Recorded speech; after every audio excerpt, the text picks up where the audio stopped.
At 5:47 that morning, crew scheduling called Captain Flight 447 needs you. The assigned pilot is out.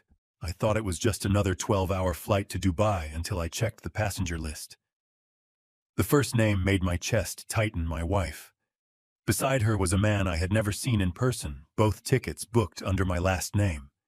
She had no idea I was flying the plane. Minutes later, I turned on the microphone. "Ladies and gentlemen, this is your captain speaking." In business class, the champagne went untouched. That was when the perfect lie began to crack. "I'm really glad you're here with me today. Before we begin, drop a quick comment for me. How are you feeling right now in one word? Your perspective might be exactly what someone else needs to read." Quick note, certain details have been adjusted for storytelling and reflection. The heart of the story, the message, is what I hope stays with you. The phone rang at 5:47 on a Friday morning in September, and I knew before I answered that something in my life was about to break. The display read, "Crew scheduling." At 62, after 3 decades flying international routes, I recognized the tone of emergency calls. They came when someone's appendix ruptured at midnight, or a heart rhythm went wrong during pre-flight medical. My 4 gold captain stripes meant I was on the short list for immediate replacement. I answered on the second ring. "Captain Bridges, we need you at JFK Terminal 4 by 8:30. Captain Reeves is down with appendicitis. You're taking flight 447 to Dubai." The voice from crew scheduling was brisk, professional, already moving to the next crisis before I'd even responded. I sat at the kitchen counter in our Manhattan penthouse, coffee cooling in front of me, staring at the empty chair where my wife Lorraine usually sat for morning coffee. She'd left the previous evening with a small overnight bag and the words, "Just visiting an old conservatory friend. Back tomorrow." "I'll be there in 90 minutes, I said. The call ended. The apartment settled back into the particular silence of spaces meant for 2 people but currently holding 1. I looked at Lorraine's chair again. 30 years of marriage had taught me the exact angle she tilted her coffee cup, the way she folded the art section of the Times, the small hum she made reading concert reviews. Last night she'd kissed my cheek at the door, mentioned a name I couldn't quite recall her using before, and walked out carrying a bag I didn't recognize. I stood, rinsed my cup, and walked toward the bedroom to dress. Flight 447, JFK to Dubai. 12 hours airborne, 287 souls depending on my hands to stay steady at 39,000 feet. The professional part of my mind was already running pre-flight sequences, weather check, route review, crew manifest. The other part, quieter, kept circling back to one question. "Where exactly did you say you were going?" "Lorraine," I pulled my uniform from the closet, the dark navy fabric still crisp from the dry cleaner. 4 gold stripes on each sleeve. 30 years of long-haul international command. Every storm crossed. Every soul delivered home. I'd flown through engine failures over the North Atlantic, hydraulic malfunctions above the Himalayas, electrical fires that turned cockpits into smoke-filled mathematics problems with 60 seconds to solve. I knew how to read instruments when they lied, how to separate signal from noise, how to bring an aircraft down through zero visibility using nothing but training and will. You need to understand something about pilots.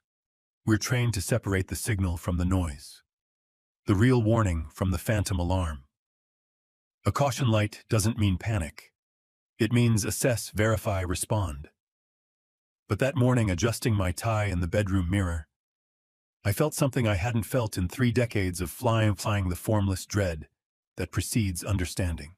I walked back through the apartment one final time, checking windows, adjusting the thermostat, performing the small rituals of departure. That's when I saw it. Her overnight bag. The small black roller she'd used for years, monogrammed LMB Lorraine Margaret Bridges, sitting exactly where it always sat in the closet corner. The bag she always took. The bag she'd supposedly taken last night. I stood there, uniform jacket half-buttoned, staring at luggage that shouldn't exist if the story she'd told me was true. She'd carried something out the door. I'd seen the shape of a bag in her hand, but it hadn't been this one. My phone was still on the nightstand. No text. She always texted when she arrived somewhere, a habit born from 30 years of me texting her from cockpits around the world. Landed Singapore. Landed Frankfurt. Landed Sao Paulo. The courtesy of confirmation, the small proof of safe arrival. Nothing. I picked up the phone, opened our message thread. The last text was mine, sent at 11 p.m. Sleep well. Love you. Delivered. Read. Not answered. I told myself it was nothing. I told myself I was looking for ghosts in empty rooms, that marriage after 30 years meant trusting the pattern even when small details shifted. But pilots don't survive by ignoring shifted details. Pilots survive by asking why the altimeter reads different than it did 5 minutes ago, why the compass heading drifted 2 degrees, why the fuel flow changed when nothing in the throttle position changed. I locked the penthouse door behind me and took the elevator down to the parking garage. The Mercedes started with its usual quiet purr. I guided it up the ramp into pre-dawn Manhattan, the city still caught between night and morning traffic lights, cycling through empty intersections like patient metronomes. JFK perimeter lights glowed ahead, that familiar constellation I'd flown toward 1,000 times. But this morning felt different. This morning, driving past dark storefronts and sleeping neighborhoods, I kept picking at details my mind couldn't smooth over. Which conservatory friend, which old connection from her music teaching days, warranted an overnight visit without me? How many mornings had I driven this exact route? Mind already in the cockpit, already flying. How many times had I missed what was happening in the rooms I left behind? The Van Wyck Expressway stretched ahead, empty at this hour, concrete and painted lines guiding me toward terminals and runways, and the controlled violence of departure. My phone sat in the center console screen, dark. Somewhere in the city behind me, Lorraine was sleeping in a guest room at a friend's apartment. Lying awake in some hotel I'd never seen. The wrongness I couldn't name crawled up my spine like turbulence you feel in your skeleton before the instruments register it. Then the phone screen glowed. Passenger manifest, updated flight, 447, JFK to DXB. I didn't open it immediately. I had 40 minutes before I needed to be at the crew briefing room, and some part of me, the part that had kept 300 souls alive through engine failures and North Atlantic ice, understood that the moment I touched that screen, the life I'd built for 30 years would start its final descent. I opened the notification in the Terminal 4 parking garage. Passenger manifest updated. The file downloaded. I didn't read it yet. Some instinct told me to wait until I was in the cockpit, where 30 years of training could hold me together if the news required holding. JFK Terminal 4. At 7:15 in the morning, smells of stale coffee, jet fuel, and routines so deeply ingrained, they require no thought except, this morning the routine was about to detonate. I entered the crew locker room, adjusting my tie and flat fluorescent light. Gate D12, Boeing 777, Dubai direct, 12 hours airborne. A man in his early 50s appeared in the doorway, dark vest over pressed white shirt. He extended his hand. Captain Bridges, Wade Farrell, senior purser for this rotation. 22 years long haul, so I know how you like the cabin run, quiet, efficient, no drama. Wade had the specific competence of crew who'd spent decades reading passenger needs before they voiced them. His eyes were steady, professional. Clean manifest today, Captain. He continued, placing a printed copy on the table. One minor note, we have a last-minute business class booking a pair. Everything else standard. I nodded. The manifest sat there, innocent paper. Wade stepped out to brief his cabin crew, and I walked toward the gate. Beckett, Sterling 38, sat in the cockpit right seat when I arrived, running pre-flight systems with methodical precision. He'd flown with me twice before, hyper-focused, never asking questions outside operations. Good first officer. Morning, Captain, he said without looking up. Numbers are good. Weather's clear. Dubai's reporting light winds. I settled into the left seat, the position I'd occupied for 3 decades across 7 continents. The yoke felt solid, real, the connection between my hands and 300 tons of machinery. The manifest folder sat on the center console. I opened it. Seat 3, A Bridges, Lorraine M. Seat 3B, Frost Alden. Reservation note, Mr. and Mrs. Bridges. 30 years of marriage. 7,000 nights. 182 countries visited together. All of it compressed into 3 lines of black text on white paper. Beckett continued, reading fuel numbers in a steady drone. The universe waits for no man's grief. Outside the windscreen, a baggage cart crossed the tarmac. The world turned indifferent while mine stopped. Mr. and Mrs. Bridges, she was traveling under my name, with another man, to Dubai. On my aircraft, I folded the manifest shut, placed it neatly on the console, looked straight down the center line of the taxiway ahead, focusing on painted yellow lines, because focusing on anything else would require acknowledging what I'd just read. Beckett, continue checklist. My voice sounded exactly as it always did.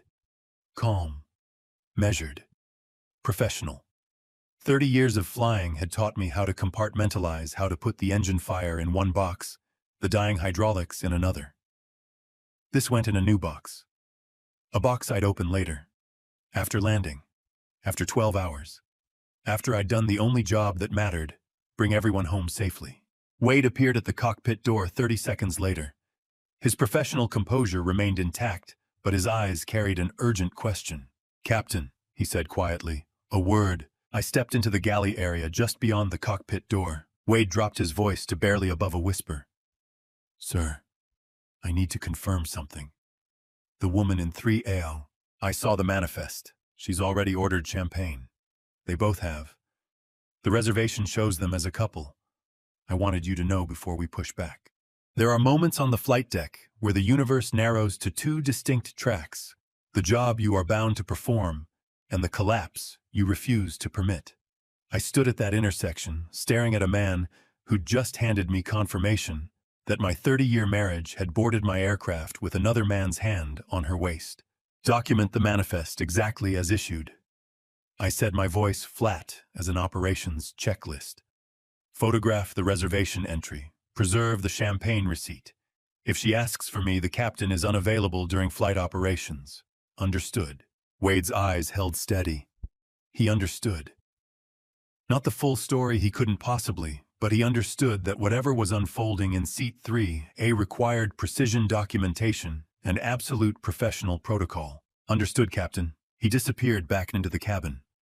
I returned to the left seat. Beckett was reviewing approach charts for Dubai, oblivious. The door between cockpit and cabin, reinforced steel bulletproof, locked from the inside, would stay closed for the next 12 hours. No passenger could enter.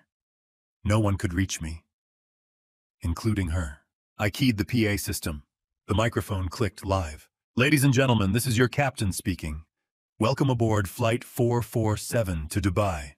We're expecting smooth conditions today and an on-time arrival. Sit back, relax, and we'll have you on the ground in approximately 12 hours. Thank you for flying with us. The same warm, measured, professional tone I'd used for 30 years. Perfectly unchanged. The armored cockpit door clicked shut between me and the business class cabin, where 7 rows back someone heard that voice and understood for the first time the magnitude of the mistake just made. The PA system went silent. Through 7 rows of steel glass and locked protocol, I couldn't see her face, but I didn't need to. 30 years of marriage teaches you exactly what certain silences mean. Beside her in 3B, Alden Frost 47 had settled into business class, with the easy confidence of a man who believed he'd already won a game whose rules he didn't yet understand had changed. He was beginning to comprehend that first class doesn't always mean safety. Sometimes it just means there's nowhere left to run.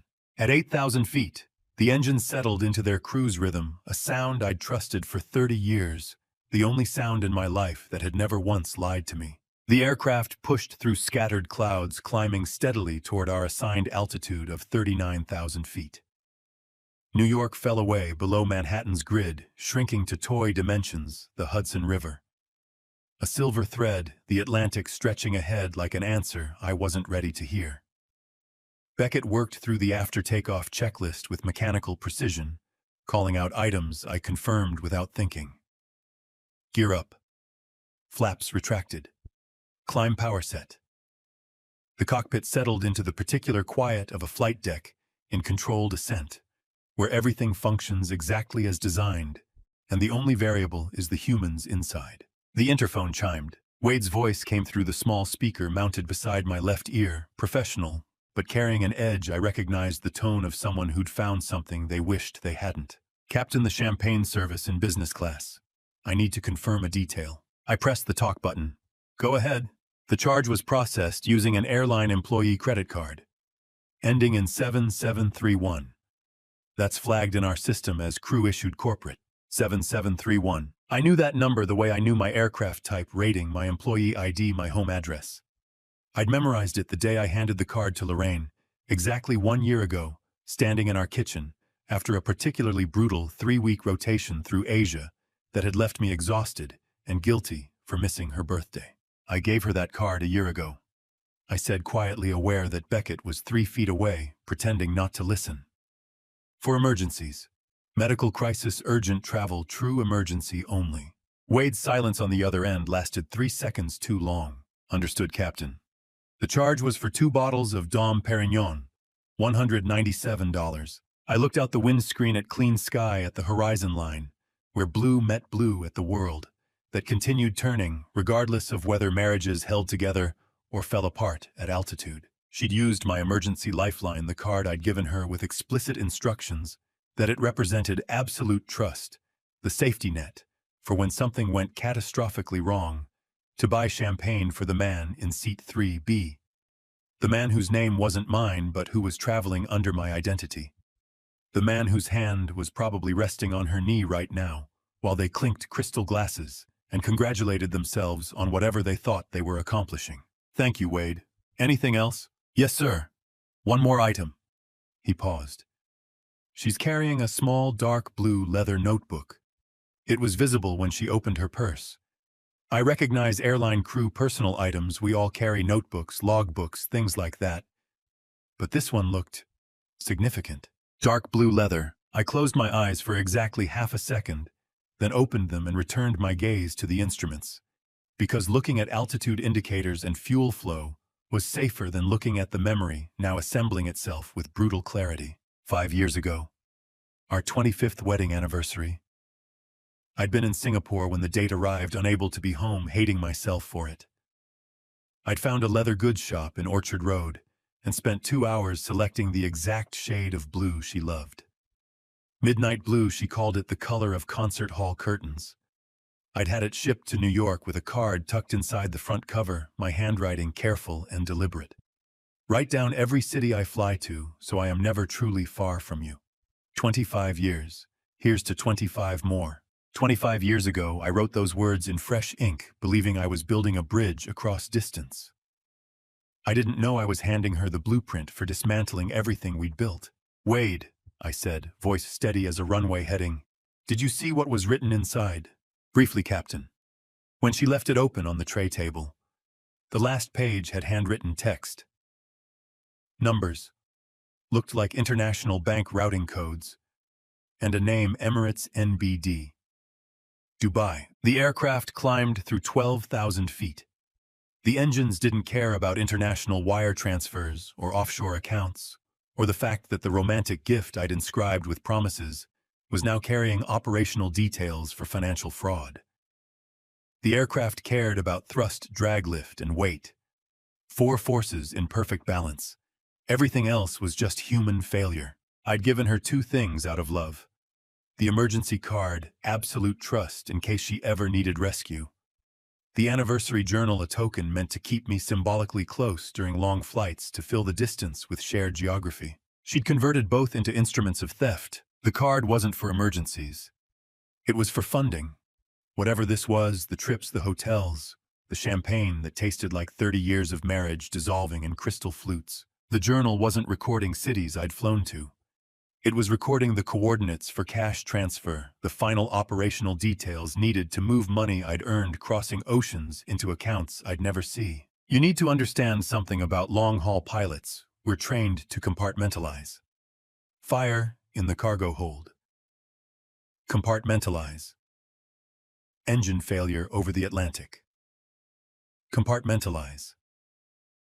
Wife planning financial fraud 7 rows behind you. Compartmentalize. I compartmentalized. Wade, I need you to document everything. Photograph the reservation. Note the time of the champagne order. If you see that notebook again, I need you to record exactly what's visible. Don't engage. Don't let her know you're observing. Understood. Understood, Captain. The line went quiet. I returned my hands to the yoke, feeling the slight vibration that meant the aircraft was doing exactly what it was built to do, carrying weight forward through thin air toward a destination it would reach, whether or not the people inside wanted to arrive. I closed my eyes for exactly 1 second, processing the weaponized tokens. Then I opened them and returned to the instruments. The interphone chimed again. Wade's voice came through one more time, quieter now, the tone a man uses when he knows the next sentence will draw blood. Captain, there's one more thing. About when you gave her that card. I lifted the receiver. The airline charity gala last September. You were there with Lorraine, handed her the card that night at the table. I remember because 3 days later she came back to another event and introduced me to someone. A man. Said he was a financial consultant helping with estate planning. Wade paused. His name was Alden Frost. 3 days after I'd handed her the emergency card, she'd introduced Wade to the man who would help her dismantle our marriage. The timeline wasn't coincidence. It was strategy. But I need to take you back 4 months before that flight. Because without those 4 months, this morning would look like an injury instead of what it actually was, a verdict. May 2024. Late night in our Manhattan penthouse study, the silence that only comes after midnight, when the city finally exhales. I sat before the laptop reviewing 3 consecutive months of joint bank statements. $47,000. 6 weeks of withdrawals. Cash. ATM transactions categorized as household expenses scattered across dates I couldn't match to any memory of Lorraine mentioning repairs, purchases, emergencies. I called the one person whose judgment I trusted more than my own. My daughter Sienna answered on the second ring, on her voice carrying none of the sleepy confusion a midnight call should produce. 34 and sharp as Manhattan steel, she'd been the first to notice the unusual withdrawals 4 months earlier, though I didn't know that yet. Dad? One word. The way she said it told me she'd been expecting this call. $47,000, I said. 6 weeks. Household expenses. I need you to tell me I'm seeing ghosts. The silence lasted 5 seconds too long. Dad, I need to tell you something. I've known for 2 months. I just didn't know how to tell you. That was the moment I forced myself to face it. The rift wasn't merely emotional. It was financial. And my daughter had been carrying that knowledge alone, trying to protect me from a truth she knew would break something I'd spent 3 decades building. What exactly have you known for 2 months? I've been watching the accounts for 8 weeks, Dad. The withdrawals started in March. Always cash. Always under 10,000 to avoid bank reporting thresholds. Always when you were on long-haul rotations. I kept hoping I was wrong. Hearing my daughter speak with such clinical calm anchored me, yet deepened the quiet dread. She'd been documenting evidence while I'd been crossing the Atlantic oblivious. There's more, she continued. His name is Alden Frost, financial advisor supposedly. At least that's what Mom said. But the way she said it made me start looking at the numbers differently. Alden Frost. The name Wade would speak to me 4 months later. I already started pulling his records, Dad. You need to see what I found. Call me back after you look. You need to understand something about pilots. We're trained to respect patterns. 1 warning light can be faulty. 3 warning lights means someone needs to look deeper. $47,000 in unexplained withdrawals, a daughter investigating for 2 months, and a name I'd never heard weren't 3 separate problems. They were 3 instruments reading the same malfunction. I typed Alden Frost, Financial Advisor, New York. The first link, Delaware Superior Court, 2019. Civil fraud lawsuit.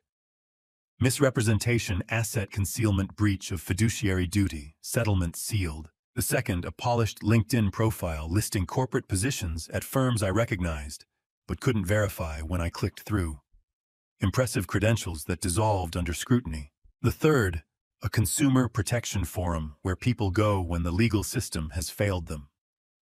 I scrolled through posts dated across 3 years, each describing an identical pattern. Romance. Trust established. Offshore accounts. Ghost companies. Disappearance. The fourth result made me stop breathing. FBI Financial Crimes Division. Active monitoring file since 2022. Interstate wire fraud investigation. No charges filed yet, but the file was public enough to serve as warning. I'd married Lorraine 30 years ago, believing I knew how to read people. But I'd never run her name through a search engine alongside someone else's. Never had reason to. Later that night, early that morning, I sat before the screen, and did what any well-trained pilot does before steering into severe weather. I gathered enough data to map the storm. Every article, every court filing I could access, every forum post from victims describing how they'd been approached, courted, convinced to move assets into structures they didn't understand. The pattern was consistent as a script. This was no longer a private marital affair. This was a federal fraud conspiracy with my retirement accounts as the target. I opened the desk drawer and pulled out the card I'd kept for months, perhaps knowing on some primal level this runway was inevitable. Celeste Townsend. 50 years old, the kind of attorney powerful people call before admitting they're in trouble, and exactly the kind who knows the difference between a divorce and a federal fraud case. I called her office voicemail at 3 in the morning. "Celeste, it's Harlan Bridges. I need an immediate consultation regarding financial irregularities and potential fraud. This is urgent." She called back at 7:30, voice already sharp with clarity. "This isn't matrimonial law, Harlan," she said after I'd laid out the evidence. "This is criminal financial conspiracy. If we're doing this, we're building a federal case. That takes time, precision, and documentation that will hold up under scrutiny. Are you prepared for that? How long? 4 months, minimum. We need to let them think they're succeeding while we document every move. 4 months. That's how long I'd known. That's how long I'd been preparing. I returned to the present moment in the cockpit, the Atlantic stretching endless and blue beneath us. 4 months of preparation had led to this exact configuration.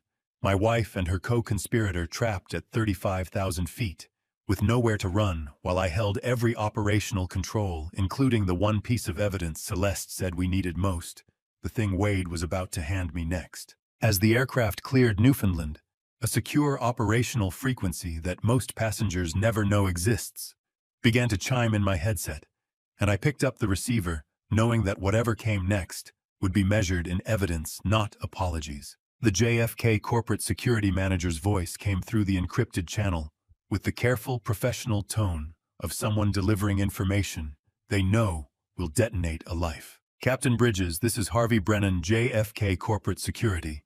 I need to confirm your physical location at 07:43 hours this morning." The precision of that question told me everything.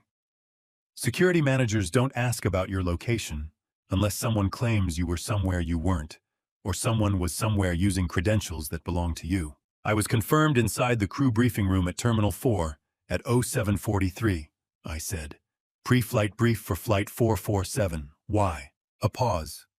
The kind that lasts 2 seconds but feels like descending through severe turbulence with no visibility and failing instruments. "Captain employee ID card ending in 7731 triggered a security flag this morning. Unauthorized wire transfer. Initiated from the Terminal 4 Premium Crew Lounge banking kiosk. $85,000. Transaction timestamp 07:43 hours. $85,000. I looked at the altimeter. 39,000 feet. The aircraft flew itself with mechanical indifference to the fact that my wife had just stolen more money than most families earn in 2 years. "I was in the crew briefing room," I repeated, voice flat as a runway in Kansas.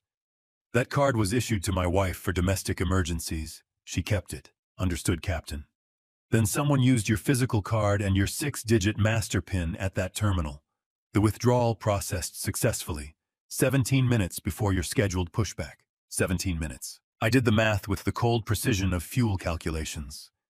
Pushback at 0800. Transfer at 0743. That gave her exactly 17 minutes to execute an $85,000 wire walk from the crew lounge banking kiosk through Terminal 4 to Gate D12.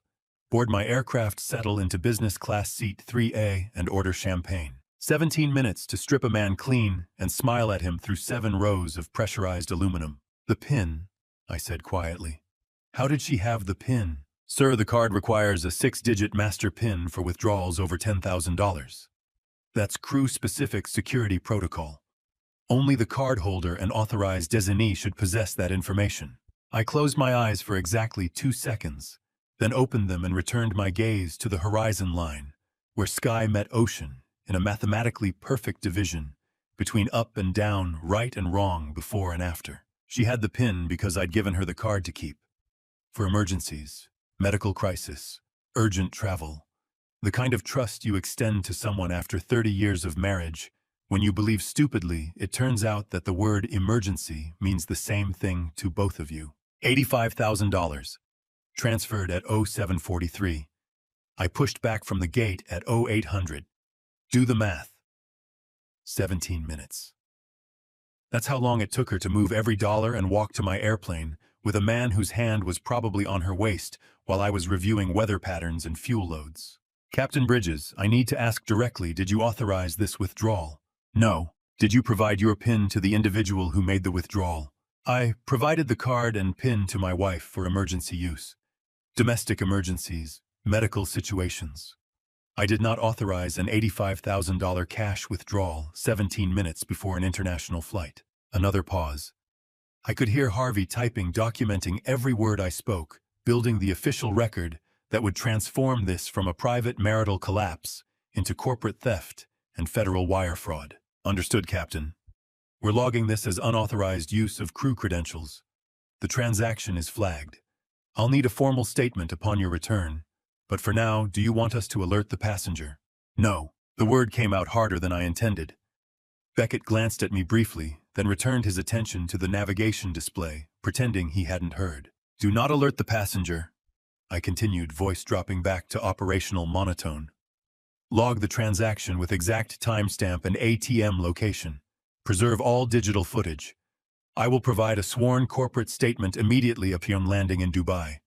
But do not, under any circumstances, alert the passenger that this has been flagged. You need to understand what that timestamp means in criminal law. It's not just evidence of theft. It's proof of premeditation, coordination, intent to flee jurisdiction. It transforms everything. A spouse taking money from a joint account is a civil matter. A spouse using stolen credentials to wire funds 17 minutes before boarding an international flight with a man under fraudulent reservation is federal criminal conspiracy. Copy that, Captain. Transaction logged as unauthorized. Evidence preserved. We'll await your statement. The line went dead. I replaced the headset and looked at the fuel flow indicators. The engine parameters, the navigation display showing our route across the Atlantic toward a continent where Lorraine believed she'd complete whatever plan she'd been executing for the past year. She thought she was flying toward an offshore account and a new life. She didn't know she was flying toward a prison sentence. This wasn't impulse. This was systematic asset extraction on a timeline. The emergency card I'd given her a year ago. The master PIN I'd provided for her safety. The anniversary journal I'd inscribed with romantic promises. The 47,000 in earlier withdrawals Sienna had documented. And now this morning, the final extraction. $85,000 stripped from the crew lounge.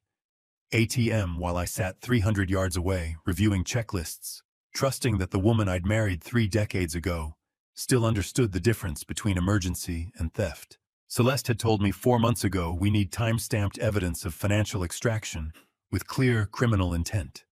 We need documentation that will survive federal scrutiny. I had it now.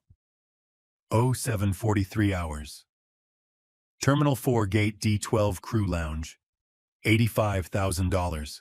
Unauthorized use of crew credentials. 17 minutes before international departure. Geolocated. Time-stamped. Unalterable. I looked down at my hands on the controls. They were completely steady. Good, I thought. Neither will the verdict. Outside the windshield, the North Atlantic stretched below vast flat and as unyielding as a choice already made. Lorraine had crossed a line this morning that no apology, no explanation, no amount of time could ever pull her back across. 3,000 miles behind me, Sienna was doing exactly what I'd raised her to do, documenting, preserving, coordinating with Celeste to transform chaos into courtroom evidence. But I need to be honest about something. There were pieces of this story unfolding in the cabin that I only came to understand later when Ramona Hewitt sat across from me in a Dubai operations office and unspooled the details she had recorded over those 12 hours. When I recount this part of the story, I must be clear I didn't know any of this at the time. I was locked in the cockpit, flying the aircraft, watching instruments and managing fuel. But 7 rows behind me, something extraordinary was happening. Ramona Hewitt. 53, high-net-worth divorce and asset protection attorney based in New York, had boarded Flight 447 early with legal briefs for a Dubai client meeting. She'd settled into business class seat 4. C opened her leather attaché case and begun reviewing dissolution documents for a case involving offshore trust structures and suspected shell company fraud. According to what she told me later, she'd glanced up as business class continued boarding, the way you do when you're waiting for the cabin to settle, half watching the flow of passengers, finding overhead bins, and adjusting seats. The man in 3B turned his head to speak to someone boarding behind him, and Ramona Hewitt recognized him instantly, Alden Frost, her ex-husband. The man who'd stripped her of $340,000 in their 2019 divorce before vanishing into the financial fraud networks she'd spent the next 5 years trying to map for clients who'd fallen victim to the same playbook. I looked up from my briefcase, she told me later, voice steady as a deposition transcript, and saw the man who destroyed my financial life sitting 3 feet ahead of me. She didn't gasp, didn't flinch, didn't make a sound. She was a lawyer who'd spent 2 decades handling cases where men lied about money and women learned too late what trust actually cost. She'd learned to recognize opportunity when the universe placed it directly in her assigned seat. 5 years, she said. I'd spent 5 years wondering where he'd gone after the settlement. And here he was smiling at another woman the exact way he'd smiled at me in 2016 when he was emptying our joint accounts into Cayman structures I couldn't touch. The woman in 3A was Lorraine, my wife, though Ramona didn't know that yet. She only knew what she could observe. Alden Frost was traveling with a woman they'd ordered champagne, and the reservation card she could see the flight attendant checking listed them as a couple. I didn't panic, Ramona recounted.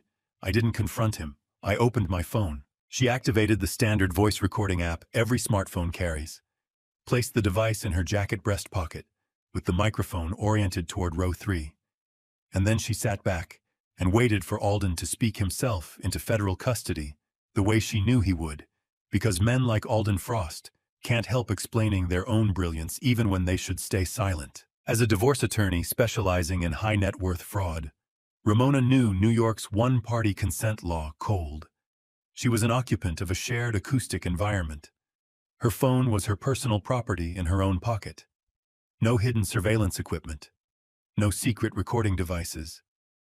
She was simply documenting a conversation she could hear with her own ears from her assigned seat in a commercial aircraft cabin. You need to understand what one-party consent means in this context.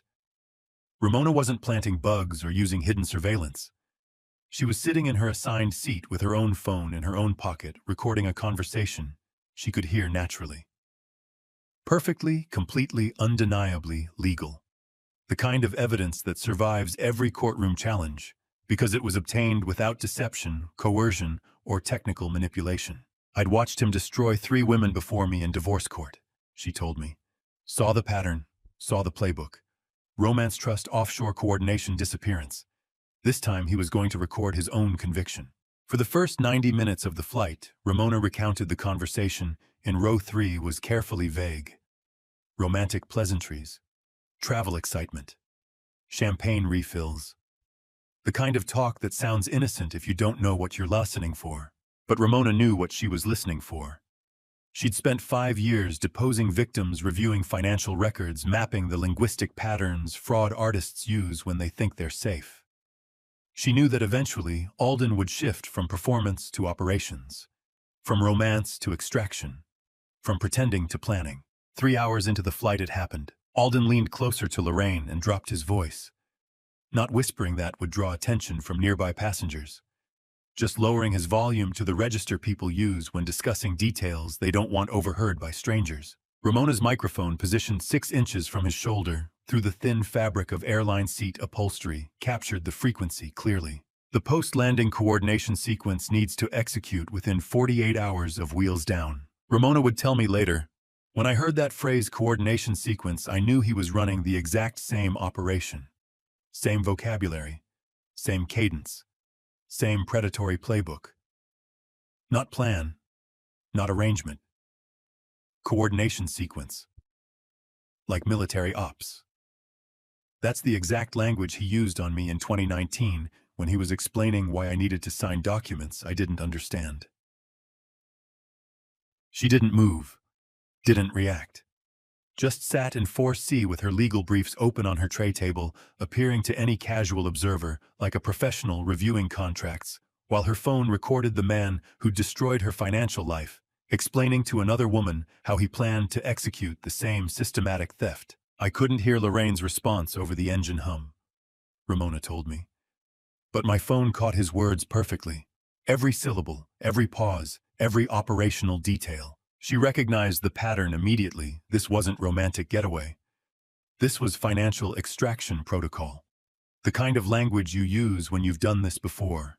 When you have a system, when you're following a playbook refined across multiple victims. According to Ramona, Alden shifted even closer to Lorraine after that phrase and began outlining something she couldn't quite catch over the ambient noise, but she saw Lorraine's expression change. Saw her lean back slightly. Saw the first micro-gesture of hesitation, the physical tell that appears when someone hears something that doesn't match the story they've been telling themselves. Whatever Alden said next, Ramona's phone captured it in full digital clarity. I would hear those words myself soon enough. Whatever Alden said to Lorraine in that moment, the words Ramona's phone captured in full digital clarity, I would hear soon enough. But first I had to deal with what was happening in real time 7 rows behind me. The aircraft continued its steady march at 35,000 feet, and at the corner of my secondary flight display, small green characters began to populate the screen, one text at a time. Confessions typed into an empty space the sender assumed was private. The auxiliary communications screen blinked incoming transmission via in-flight Wi-Fi. Origin seat 3A. I glanced at the display. The message appeared in clean digital text against the dark background of the flight management system. I know you saw the manifest. Please let me explain. She knew. Lorraine knew I'd seen it. Knew I was sitting 7 rows ahead of her, flying the aircraft she'd boarded under fraudulent reservation, reading her desperation in digital characters, transmitted through satellite systems that time-stamped and logged every byte of data. I read the message once. Then I archived it without responding. The cursor blinked in the empty reply field, a silence that said more than any words I could type. Beckett was reviewing fuel consumption data, oblivious to the text appearing on my secondary screen. Good. This wasn't his operational concern. This was mine. 5 minutes later, another message populated the display. I made a mistake. 3 words. 14 characters including spaces. Admitted culpability, transmitted via commercial airline Wi-Fi network, logged with timestamp device identifier and origination seat number. I archived it. 3 minutes after that, a third transmission arrived. Please, I made a mistake. The desperation was escalating. Each message shorter, more urgent, the digital equivalent of someone knocking harder on a door they know won't open. I archived it. 4 minutes later, the screen blinked again. Longer message this time. Alden told me this trip would fix everything. He said you were already planning to leave me. He showed me consultation notes from his attorney. I believed him. There it was. The narrative Alden had fed her. The false story designed to justify taking my emergency card, withdrawing $85,000, boarding my aircraft under fraudulent identity, traveling to Dubai with a man who specialized in offshore asset extraction. She was typing Alden's defense strategy into permanent digital record, corroborating the conspiracy in her own words, providing written evidence that she'd acted on information she now claimed came from him. You need to understand something about digital evidence in modern divorce law. Every text message carries metadata. Timestamp, origin seat, device ID, Wi-Fi routing log. She wasn't just confessing. She was notarizing her confession with airline systems documentation that would survive any courtroom challenge. I archived the message and entered a notation in my flight log. 1,047 hours, subject transmitted electronic communications via Seat 3A in-flight Wi-Fi system. Messages archived per operational protocol. Permanent, official, documented. The messages continued arriving every 5 to 10 minutes, desperation building with each transmission. Each one I read once, archived without reply, and logged in my operational records. Please answer me. I know you're angry. I just need 5 minutes to explain. Every unreturned message added another layer to the legal framework Celeste was building. Evidence requires very little hunting when the target hands it to you across a digital network wrapped in metadata, time-stamped by satellite systems preserved in airline communications logs. She was building the case against herself, one panicked text at a time. At 11:30, 15 minutes after the last message, a longer transmission appeared. The fourth message held one specific name, a sentence I read carefully because its full legal weight would make sense only once Celeste cross-referenced it against the asset transfer timeline. Alden said his attorney, Gregory Mason, verified you'd already filed for divorce. Mason and Associates in Manhattan. He showed me the consultation notes. That's why I thought this was already over between us. Please believe me. Gregory Mason of Mason and Associates Manhattan. The attorney Alden claimed had verified a divorce filing that never existed. A legal professional whose name appearing in Lorraine's desperate text message just became evidence of potential conspiracy to dissipate marital assets. She was trying to prove she'd acted on legitimate legal advice.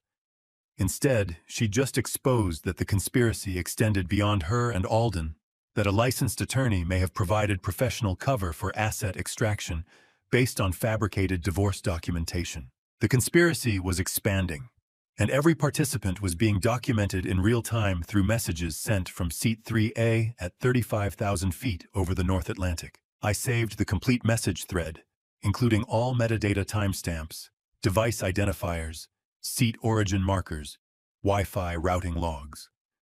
Then I composed a single transmission to Celeste via encrypted satellite link. Subject confirms knowledge of travel arrangement. Multiple electronic admissions archived with full metadata. Legal name attached Gregory Mason Mason and Associates Manhattan. Verify against consultation records and asset transfer timeline. Full package follows upon landing. I transmitted the message and returned my attention to the flight instruments. Fuel flow normal. Engine parameters within limits. Navigation on course. Everything functioning exactly as designed, while the evidence accumulated in digital storage systems that would outlive any marriage, any betrayal, any attempt to claim ignorance or accident. 30 seconds later, my encrypted communications panel lit with Celeste's reply. Just 2 words, but they told me the conspiracy had just exposed a weakness we could exploit. Got him! I looked at those 2 words for exactly 3 seconds. Then I archived the message, cleared my screen, and returned my full attention to flying the aircraft. The North Atlantic stretched below us, flat and indifferent. Somewhere over that ocean, the boundary between international and domestic airspace existed as invisible coordinates that determined which courts had jurisdiction, which laws applied, which evidence could be used, and how. We were still in international airspace, still beyond the immediate reach of U.S. federal authority. But in 6 hours, we'd cross back into jurisdiction where everything Lorraine had typed, everything Alden had said, everything Ramona had recorded would transform from private disaster into prosecutable federal conspiracy. The next move belonged to Sienna 3,000 miles away in Manhattan, and my daughter was executing it perfectly. Sienna was executing it perfectly, though I wouldn't know the precise details until much later, when she sat across from me and recounted every choice she'd made that morning, with the clinical precision of someone who'd learned to separate law from love.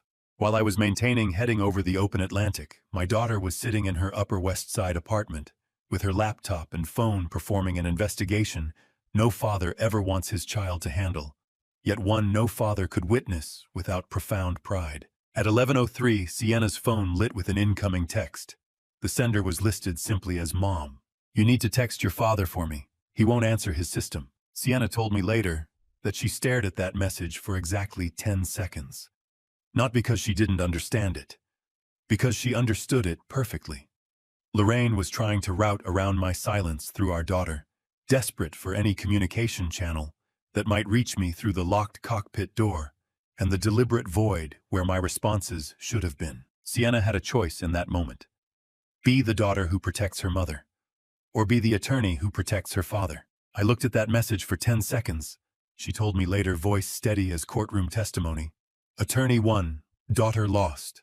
She typed a reply with deliberate legal intent, each word chosen not for comfort, but for extraction. Mom, just tell me what happened. Did you use Dad's card? Simple question. Direct. The kind that invites confession while appearing to offer understanding. The kind lawyers use when they need someone to admit culpability in their own words, without realizing they're building the prosecutor's case. Sienna waited. 3 minutes passed. Then Lorraine's response appeared on screen, desperation overriding caution. It's just a temporary loan, Sienna. Once your father signs his retirement buyout papers, the asset division will smooth everything over. Alden explained the whole process. Your father will understand once we land. Sienna read that message twice. Then she captured a screenshot, preserving the exact text timestamp and metadata. 3 distinct criminal elements compressed into a single desperate paragraph. First, written admission of unauthorized card use, temporary loan, was legal code for theft when the cardholder never authorized the transaction. Second, acknowledgement of retirement fund coordination. She expected me to sign buyout papers. I'd never seen documents that would transfer assets I'd never agreed to move. Third, expectation of asset division based on fabricated legal framework. Smooth everything over implied she believed a settlement existed when no such agreement had been negotiated, discussed, or filed. Sienna told me later, when Mom asked me to contact you, I had a choice. Be the daughter who protects her mother, or be the attorney who protects her father. I chose you. I'll live with that choice for the rest of my life. She routed the screenshot directly to Celeste's secure server encrypted transmission, time-stamped upload, preserved in digital formats that would survive any courtroom challenge.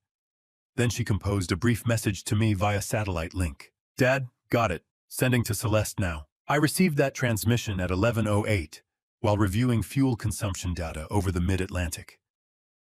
I read Sienna's note once, archived it, and returned my attention to flying the aircraft. My daughter was doing exactly what I'd raised her to do, thinking 3 moves ahead, documenting everything, letting the target build the case against themselves through their own desperation. But Sienna wasn't finished. She sent 3 screenshots to my satellite terminal in rapid succession. The first showed Lorraine's initial plea, "You need to text your father for me." The second captured Sienna's strategic question, "Did you use Dad's card?" The third preserved Lorraine's confession about the temporary loan and retirement buyout. Then a fourth transmission arrived, different from the others, flagged with a brief note in Sienna's precise legal handwriting. "Dad," she wrote more, "but I think you should read the final transmission yourself later. Not now." I saw the notification appear on my auxiliary screen during a routine navigation check. The file sat there unopened, flagged with my daughter's careful warning. I deliberately didn't open it. You need to understand what Sienna did in that moment. She didn't just forward evidence. She became an active participant in her mother's prosecution. That's not something a 34-year-old does lightly, even when the law demands it. Even when the father she's protecting spent her childhood in cockpits around the world, trusting her mother to raise her while he crossed oceans for a living. She chose me anyway. Chose the evidence. Chose the law over the woman who'd taught her to read, driven her to piano lessons, sat in the audience at every recital while I was landing in Tokyo or Dubai or Sao Paulo. The weight of that choice wasn't something I could process at 35,000 feet, with 6 hours of flight time remaining, and 287 souls depending on my ability to compartmentalize personal catastrophe. So I left the fourth screenshot unopened, flagged, saved, waiting. Certain pieces of information require the right atmospheric pressure to be understood. Some truths need to be absorbed on the ground, where you can sit down if they knock you over, where you can process them without worrying about maintaining heading and altitude and fuel management. Dubai was still 9 hours away. The fourth screenshot would wait. I archived Sienna's transmission, cleared my screen, and returned to the instruments. Outside the windshield, the Atlantic stretched endless and indifferent, the same ocean I'd crossed 1,000 times before. Except this time I was carrying evidence instead of just passengers, building a federal case instead of just logging flight hours. The fourth screenshot sat unopened in my satellite inbox, flagged with Sienna's careful warning. I would read it eventually, before Dubai, before landing, before the moment when every piece of evidence would need to align perfectly. But not yet. Some truths are best absorbed at altitude, where there's nowhere to run from them and no choice but to keep flying forward. The interphone chimed. Wade's voice came through professional, but carrying the edge of someone who'd just witnessed something he knew I needed to hear about immediately. "Captain, I need to brief you on an observation from the cabin." I picked up the interphone receiver, expecting Wade to brief me on something visible, immediate happening in the cabin right now. Instead, what he told me would only make complete sense hours later when multiple pieces of evidence converged into a single prosecutable pattern. But I need to be clear about something.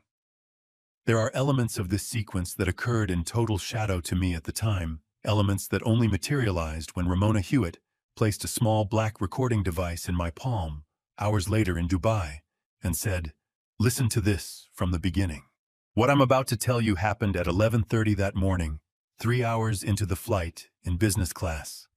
Row 3. I didn't hear it when it occurred. I heard it on digital playback wearing headphones in a crew operations office while Ramona sat across from me and watched my face process what her pocket microphone had captured with perfect clarity. On the recording, Alden Frost's voice drops to the register menus when discussing details they don't want strangers to overhear. Not whispering that draws attention. Just lowering the volume to conversational intimacy. The kind of tone that sounds like trust, but functions as camouflage. Within 48 hours of wheels down, you initiate the wire. 1.2 million. Emirates NBD, the account number I gave you. $1.2 million. The approximate value of our joint marital retirement fund money I'd accumulated over 30 years of international flight salary and pension contributions, the financial foundation I'd built to fund the life after flying. He was instructing my wife to wire our entire retirement savings into a Dubai bank account within 2 days of landing. Directly behind them, in seat 4C, Ramona's phone sat in her jacket breast pocket, microphone positioned 6 inches from Alden's shoulder, through the thin fabric of airline upholstery, capturing every syllable with the clarity of courtroom-quality audio evidence. Alden continued, voice still low but perfectly audible on the recording. "This is your money too, Lorraine. Half of it is legally yours." That phrase, "half of it is legally yours," would become Exhibit D in the federal complaint Celeste filed 6 weeks later, because it's legally false. Joint marital assets in New York require dual consent for transfer. One spouse can't unilaterally move retirement funds without the other's signature authorization and legal acknowledgement. What Alden called your money was actually our money, protected by matrimonial law, specifically designed to prevent exactly this kind of covert extraction. He was coaching her to believe she had unilateral rights to assets requiring dual consent, framing theft as empowerment, making conspiracy sound like independence. "I'm just helping you get it first," Alden said on the recording, "before the lawyers freeze everything. You need to understand what conspiracy to dissipate marital assets means. In criminal law, it's not just one spouse moving money. It's coordinated, coached, systematic extraction designed to prevent equitable division."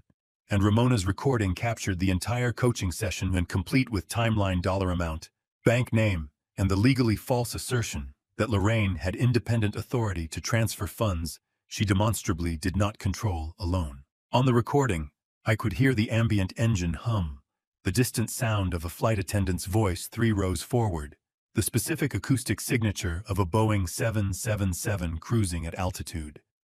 And underneath it all, Alden Frost explaining to my wife how to strip me of 30 years of retirement savings, using language designed to make her believe she was protecting herself rather than committing federal wire fraud.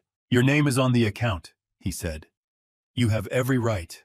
Don't let him control what's already yours." Ramona told me later that when she heard those words, "Don't let him control what's already yours," she gripped her armrest so hard her knuckles went white. Because those were the exact words Alden had used on her in 2019. Word for word.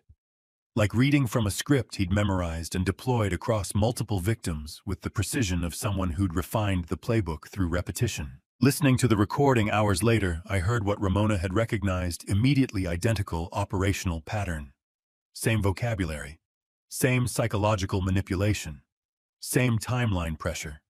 48 hours creates urgency, prevents reflection, forces action before rational analysis can interfere. Ramona had heard this exact script 5 years ago when Alden convinced her to transfer $340,000 of her own divorce settlement into an offshore account for protection. The money vanished within 72 hours. Alden disappeared 6 days later. The account turned out to be registered to a Cayman shell company that dissolved before her attorneys could file recovery motions. This wasn't romance.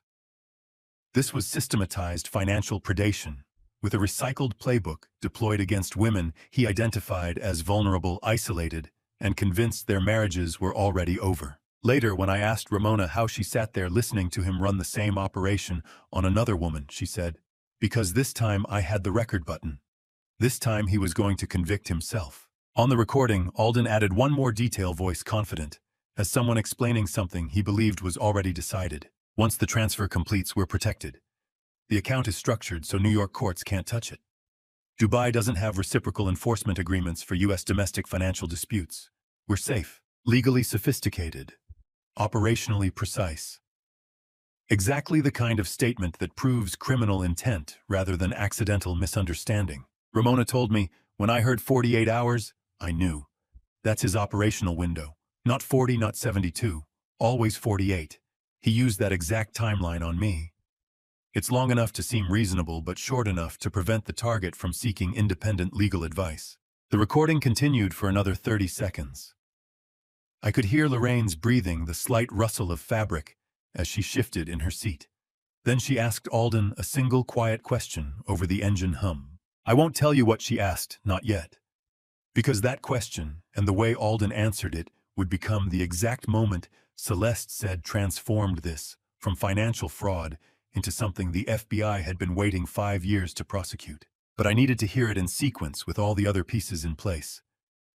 First, I needed to understand what Ramona was about to hand me next. That recording would deliver the full sequence, the question, the answer, the moment that connected everything into federal prosecution. But first, I needed to understand what was happening in real time while I was still flying. 10 minutes later, the woman from Seat 4C stood at the entrance of my command deck with a small white envelope and an opening sentence I will carry with me for the rest of my days. Wade had arranged for her to speak briefly in the forward galley, just beyond the reinforced cockpit door. Beckett was monitoring systems, fuel flow, normal navigation on course. Everything under control except the life-disintegrating 7 rows behind me. Ramona Hewitt stepped into the forward galley area professional and calm, despite what I would soon understand she'd been enduring for the past 4 hours. Captain Bridges, my name is Ramona Hewitt. I'm a divorce and asset protection attorney out of New York. And the man sitting in 3B Alden Frost used to be my husband. I looked at her. Decades of managing flight decks have trained me to absorb shocking information without visible reaction. Engine fire at rotation. Manage it. Hydraulic failure over the Atlantic, compartmentalize. The woman in business class is your wife's co-conspirator's ex-wife, and she's been recording everything. I managed it. How long were you married? 3 years. He took $340,000 in our divorce settlement before vanishing into offshore networks.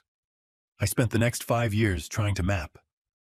I've been sitting in 4C for 4 hours documenting every word he said to your wife, because someone should have given me the same choice 5 years ago.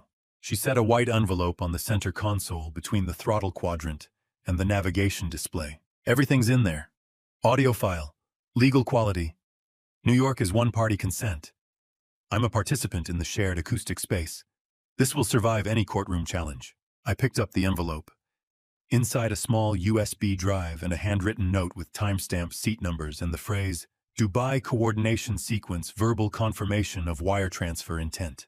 Why are you doing this? Ramona's eyes held steady. Professional, certain. Because he's running the exact same operation on her that he ran on me. Same timeline, same phrases, same manipulation. And this time I have the record button. She stepped back into the cabin. Wade brought the envelope directly to me through the cockpit door. I held it for 30 seconds, staring at it, like it was a piece of equipment that might detonate if handled incorrectly. Then I opened my personal laptop, the one I used for flight planning and logbook management, inserted the drive, and loaded the audio file. I adjusted the foam pads of my headset, pressed play, and heard my wife's voice for the first time since dawn, not across a kitchen counter, not through a text screen, but captured on the phone of the woman sitting directly behind her, planning my financial execution. The quality was remarkably clear. Engine hum in the background, ambient cabin noise. But Lorraine's voice came through unmistakable, speaking at conversational volume to the man in 3B. The moment we return from this trip, I'll force him to sign the retirement buyout. I'll claim half the marital assets and join you in Dubai permanently. He won't realize what happened until the accounts are cleared. I pulled the headset off for 1 second. Took a breath that filled my lungs with recycled cockpit air that smelled like electronics and cold metal. Put the headset back on. There was more. Alden's voice smooth and confident. And you're certain you can get him to sign the buyout paperwork Gregory drafted is solid, but it requires his signature. Gregory Mason. The attorney Lorraine had named in her desperate text messages to me. Now confirmed on audio as the legal professional who'd drafted documents designed to strip me of retirement assets under false pretenses. Lorraine's response came after a brief pause. He trusts me. He'll sign anything I put in front of him if I tell him it's routine financial planning. 30 years of marriage means 30 years of signatures he never questioned. 30 years of trust, weaponized into operational advantage. The recording continued. I heard the clink of glassware champagne refills. Heard Alden's voice drop lower, more intimate. And the Connecticut property, 3 seconds of ambient cabin noise. The kind of pause that happens when someone considers a question whose answer will define everything that follows. Then Lorraine's voice, quiet but perfectly captured by Ramona's microphone 6 inches away through seat fabric. That too. 2 words. You need to understand what those 2 words meant. That too. Not just the money. Not just the retirement fund I'd accumulated over 30 years of international flights.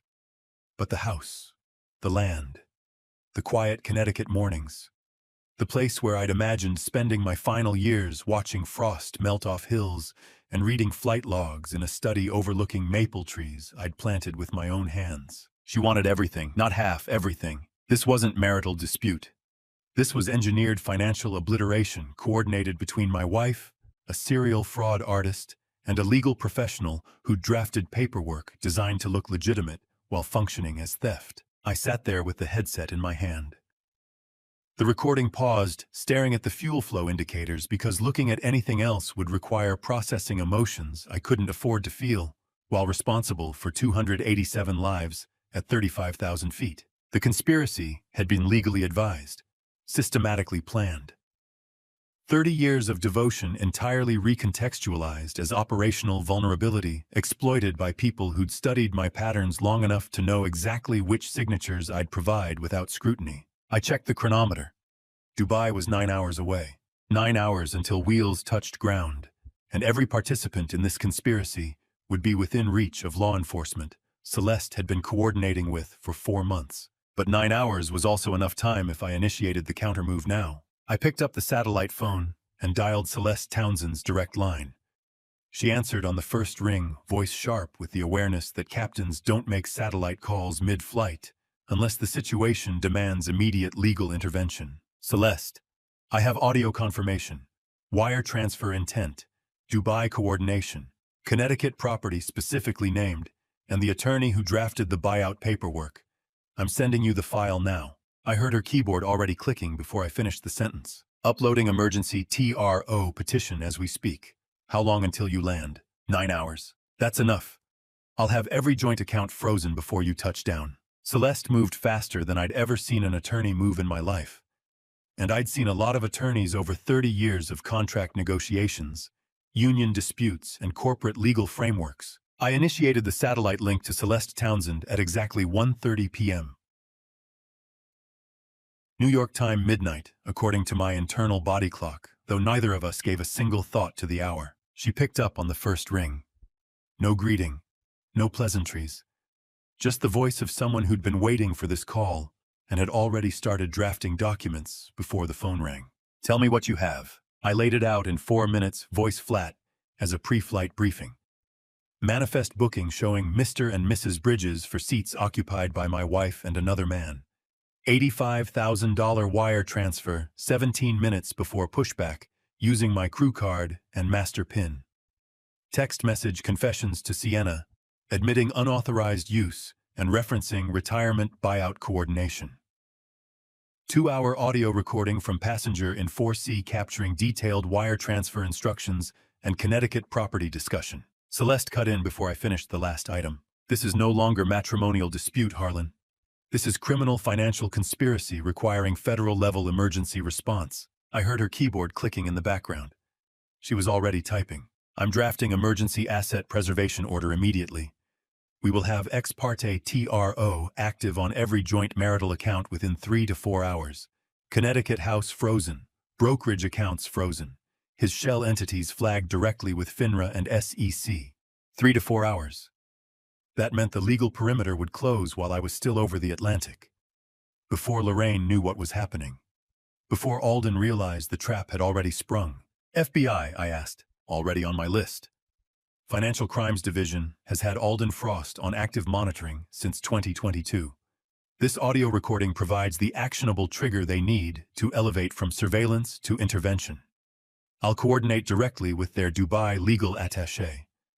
By the time your wheels touch Dubai tarmac, Lorraine won't have legal authority to move a single dollar. Neither will he. You need to understand what an ex parte, temporary restraining order means. In high-asset divorce, it's a judge signing an emergency freeze based on one party's evidence alone without the other side present to argue or defend. And with time-stamped ATM theft, plus audio-recorded conspiracy, to transfer retirement funds, Celeste had exactly the ammunition required to convince a judge that immediate action was necessary to prevent irreparable financial harm. How confident are you on the timeline? I asked. Judge Morrison is on duty today. She handled the Caldwell case last year. Similar fact pattern: spouse attempting offshore transfer during active dissolution. She signed that TRO in 90 minutes. I'm filing electronically within the hour. Figure 2 hours for judicial review, 1 hour for processing and service initiation. 3 to 4 hours total. I checked the chronometer. 1:30 p.m. New York time. If Celeste filed by 2:30 and Judge Morrison signed by 4:30, the freeze would be active before sunset. 7 hours before I landed in Dubai. Connecticut property, separate filing. Real estate-specific injunction preventing any transfer, encumbrance, or modification of title. That one's simpler, takes maybe 90 minutes. The house will be frozen before you're halfway across the Atlantic. I looked out the windscreen at endless blue. Somewhere below us, the ocean moved in patterns that hadn't changed in 10 million years. Up here, everything was changing in hours. What do you need from me? Nothing until you land. Keep that audio file secure. Forward any additional text messages Lorraine sends. Otherwise, fly the aircraft. I'll handle the legal machinery. The line went quiet for 3 seconds. Then Celeste's voice came back, softer, but no less precise. Harlan, I'm sorry this is happening. But you did everything right. The evidence is clean. The timeline is documented. This case will hold. I ended the call and sat there with the satellite phone in my hand, staring at instruments that measured altitude, airspeed, fuel flow. Objective truths that didn't care about marriages or betrayals or legal machinery grinding into motion 3,000 miles away. 2 hours later, at 3:30 p.m. New York time, Wade's voice came through the interphone. Professional but carrying information he knew I needed to process. Captain, cabin observation you should be aware of. Go ahead. Passenger in 3A woke from sleep approximately 20 minutes ago. Physical distance from passenger in 3B, now explicit, she's maintaining clear separation. Received text message read. It darkened screen immediately and concealed phone from his view. Wade's voice carried the specific tone a professional uses when observing human behavior, shift in real time, not judgment. Not pity, just the practiced recognition of someone who'd spent 2 decades watching people reveal themselves at altitude where there's nowhere left to hide. Your assessment. She's decoupling from him, Captain. 22 years flying long haul, you learn to read the shifts. Body language doesn't lie at 35,000 feet. I filed that information in the same mental compartment where I'd been storing everything else, evidence to be processed later after landing, after the immediate operational demands released their grip. Understood. Anything else? Wade paused. Brief hesitation that told me he was weighing whether to share something now or wait. One more detail, Captain. Small thing, but I think it'll matter when we're on ground. I'll brief you properly after we secure the aircraft. I didn't ask what it was. Wade had been reading passengers and crew dynamics longer than some pilots had been flying. If he thought the detail needed context I didn't yet have, I trusted his judgment. Copy that. Thank you, Wade. The interphone clicked off. I sat there looking at the navigation display, at the line showing our progress across the Atlantic, at the estimated time of arrival that marked the moment when everything would shift from evidence collection to legal execution. Wade mentioned one final observation before clearing the line, a small detail about what Lorraine had done that would return to me much later after the wheels were secured and the legal machinery had finished its work. At that moment, I simply nodded and kept my eyes on the horizon. Some details require the full picture before their weight becomes clear. Sienna was capturing something crucial in Manhattan, and it arrived 3 sequential screenshots at a time, each one another nail in a case that was already airtight, before my daughter added her methodical prosecution. The small satellite communication monitor on the left console illuminated at 3:45 p.m. 3 sequential screen captures from Sienna, followed by a single line. Dad got the third one. I opened the first screenshot, while Beckett ran fuel calculations, oblivious to the legal machinery grinding into motion through satellite links and encrypted channels. Lorraine's text to Sienna, time-stamped 40 minutes earlier, appeared in clean digital characters against the blue background of a standard messaging app. I only told him that when your father signs his exit packages, we will have total fluidity with the capital. I haven't done anything illegal, Sienna. That phrase, I haven't done anything illegal, was the tell. The denial before accusation.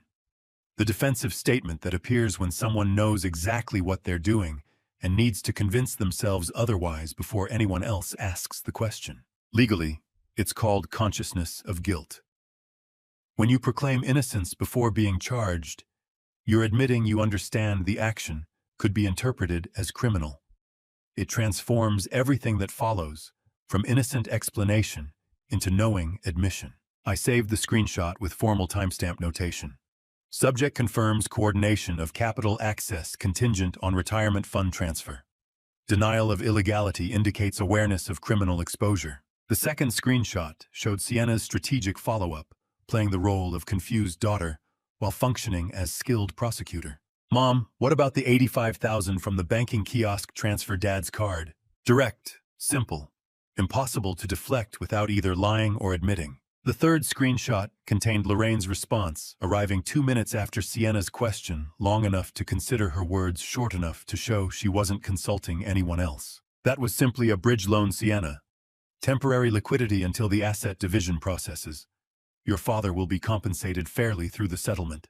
You need to understand what bridge loan means in criminal asset dissipation cases. It's the classic defense. I was going to pay it back. It was temporary. I had every intention to replace it. The law doesn't care about intention when you take joint funds without authorization. It only cares about the taking.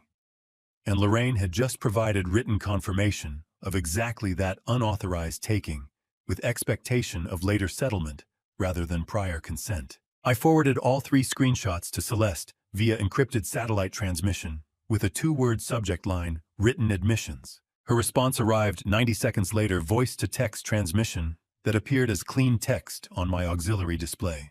3 distinct criminal elements documented: asset coordination, unauthorized withdrawal, expectation of division without consent. This is sufficient for formal criminal referral to FBI Financial Crimes Division. Forwarding package immediately. 3 written confessions, each one building on the last. Capital fluidity coordination. $85,000 bridge loan. Asset division expectation. Lorraine had typed herself into federal custody using her daughter's phone as the collection instrument. I archived the screenshots in 3 separate folders, one for Celeste, one for my own records, one flagged for FBI handoff.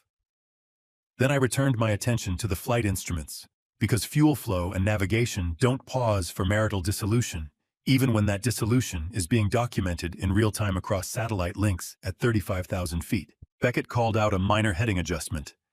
I confirmed. The aircraft continued its steady march toward Dubai, indifferent to the evidence accumulating in its communication systems. Then a 4th transmission arrived from Sienna. Different formatting, longer message preview visible before I opened the file, but Sienna's accompanying note was explicit and unusual in a way that made me pause. Dad, she wrote more, but I think you should read the final transmission yourself later, not now. Sienna explicitly flagged a final message that she insisted I hold for later. My daughter, who had just extracted 3 written criminal admissions from her own mother with surgical precision, thought whatever that last screenshot contained required me to wait. Required preparation. Required the right moment. I didn't force the file open. Certain pieces of information require the right atmospheric pressure to be understood, and 6 hours from Dubai flying at 35,000 feet, with 287 souls, depending on my ability to compartmentalize personal catastrophe, wasn't the moment. The notification sat there flagged, waiting. A small icon indicating unread content carrying whatever final confession or justification or plea Lorraine had typed to our daughter, while sitting 7 rows behind me in business class, physically separating from the man who'd coached her into federal conspiracy. I would read it. Before Dubai. Before landing. Before the moment when legal machinery and evidence and coordination would need to function with absolute precision. But not yet. Some truths require processing at the right altitude. Some information needs to be absorbed when you're prepared for its weight. And Sienna, who knew me better than almost anyone, who understood the difference between information that strengthens resolve and information that fractures it, had made the call that this particular message needed to wait. I trusted her judgment. I checked the navigation display. 6 hours to Dubai. 6 hours of steady flight fuel management communication protocols and the operational discipline that had kept me alive through 3 decades of international aviation. I would read it before Dubai. But not yet. First, I needed to map out the operational variables the only way I knew how, through a standard emergency checklist. 6 steps, clear sequence. The kind of framework that turns chaos into procedure, emotion into action, catastrophe into something you can manage one item at a time. I pulled a blank page from my flight bag and began writing. I sealed the cockpit door from the inside. The lock mechanism clicked with a finality that felt like closing a vault. In the silence that followed, I became acutely aware of how isolated this space was, how removed from the passenger cabin, from Lorraine's empire of lies, from the cargo hold that now held evidence I couldn't yet name. The soundproofing was so complete that I could hear my own breathing, the faint electronic hum of the flight management system, the whisper of pressurized air through the vents. I needed to think like a pilot again. Strip away emotion. Focus on systems. Treat this like any other emergency, identify the threat, assess the risk, execute the appropriate checklist. Except there was no checklist for this. I pulled out my notepad and began writing not a flight checklist, but a sequence for what came next. Document, preserve, coordinate, land. Every emergency had a procedure. This one was no different. I wrote 6 items. By the 5th, my hand had stopped shaking. I stared at the 6th blank line. What came next? The weight of that unanswered question pressed down on me like atmospheric pressure at 39,000 feet. The altitude alert chimed. We were approaching our initial cruise level. Meridian 447, climb and maintain flight level 370. The controller said, his voice cutting through my thoughts. Climb and maintain 370 Meridian 447. Beckett responded smoothly, his hands already adjusting the altitude selector. I watched the altimeter wind upward, the digital numbers rolling past. Outside, the sky had darkened to that deep twilight blue that comes just before true night. Below us, the Atlantic stretched endless and black.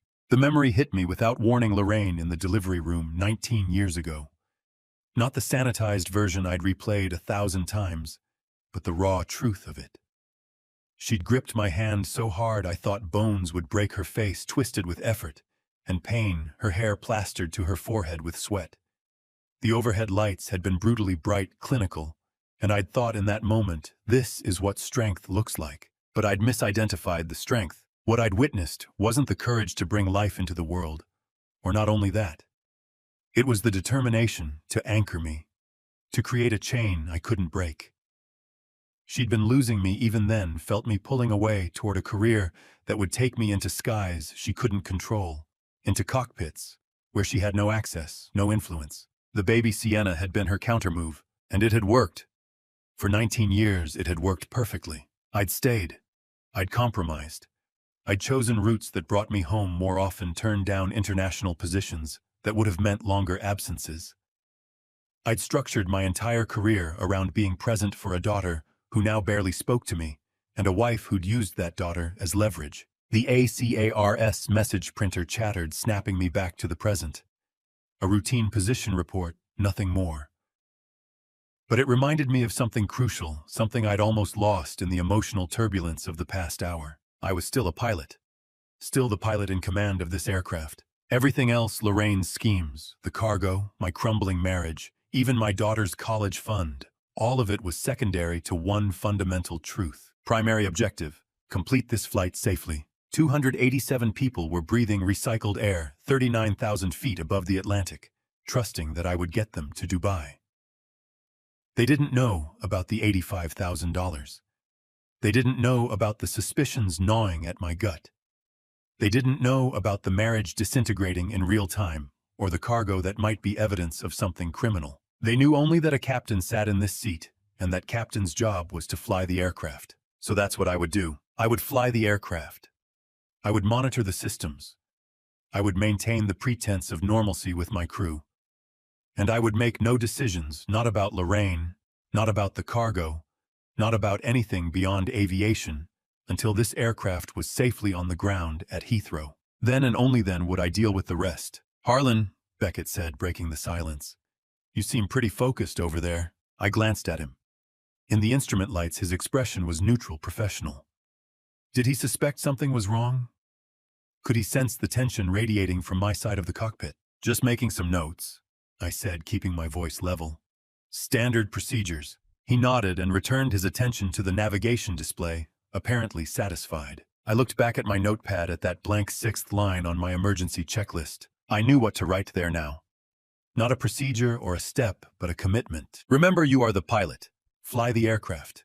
Everything else waits." I capped my pen and tucked the notepad into my flight bag. The cockpit settled into the rhythm of cruise flight. The steady hum of engines. The whisper of air over the fuselage, the occasional radio call. Peaceful. Almost hypnotic. The kind of environment that could lull you into complacency if you let it. But I couldn't let myself relax. Not yet. Not while questions remained unanswered. I had 5 hours until landing. 5 hours to maintain this facade. 5 hours to keep flying while the truth, whatever it was, waited in the cargo hold below. Wade's voice came through the interphone at hour 7, with a question I wasn't prepared to answer. "Captain, what do you want me to tell the passenger in 1A who says he lost $40,000 to the man in 3B? "Tell him to write down everything he remembers," I said. "Date, amount, location, method. We'll coordinate with authorities on the ground in Dubai." "Copy that, Captain." The lock on the cockpit door clicked open. Wade entered, settling into the right seat with the practiced economy of movement that comes from 15,000 flight hours. He'd taken his scheduled rest period in the crew bunk, leaving me alone with my thoughts for 90 minutes. "Anything unusual during my break?" he asked, adjusting his headset. "Define unusual." He glanced at me, registered the tone, nodded once. "Copy that, Captain." I briefed him tersely. "Passenger situation developing in business class. May require ground coordination, Dubai." He didn't ask for details. The professional restraint between pilots knowing when to press, when to wait, created a shared understanding that needed no elaboration. 20 minutes later, the interphone chime broke the cockpit's mechanical rhythm. "Cockpit," I answered. Ramona's voice carried the controlled urgency of a flight attendant who'd seen enough irregular situations to know when something mattered. "Captain Passenger Clarence Harding in seat 1A has information regarding another passenger. Nature of the concern. He's writing it down, sir. Says he recognizes 3B from a prior incident." My hand tightened on the handset. "I'll take the written statement." "Understood, Captain." Wade watched me hang up. "Third-party observation. Appears so." 5 minutes later, Ramona delivered a printed screenshot to the cockpit, a typed note from Clarence Harding's phone, formal enough to suggest the man had written legal documents before. Wade scanned it first, his expression hardening, then passed it to me. The text was precise. Subject in seat 3B matches. Individual who defrauded me of $40,000 via fabricated real estate development fund, Atlanta, Georgia, October 2020. Subject used name, Alan Forrester, at that time. Scheme involved non-existent commercial property portfolio. I am willing to provide formal statement to authorities upon landing. Clarence Harding, age 62, retired insurance adjuster, currently residing Tampa, Florida. I read it twice. The professional language, the specificity, the dollar amount. "That makes 3 confirmed victims on this aircraft," I said quietly. Wade exhaled slowly. "Likely more, Captain." The math was inescapable. Patricia Weston's trust fund, $57,000. Lorraine's joint account transfer, $85,000. Now Clarence Harding, $40,000. 3 people, 3 cities, 3 separate schemes.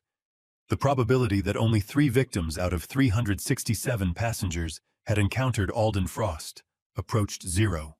How many others were sitting in that cabin right now, unaware they'd shared oxygen with the man who'd destroyed their finances? Dubai approach briefing, Beckett said, pulling up the airport chart on his display.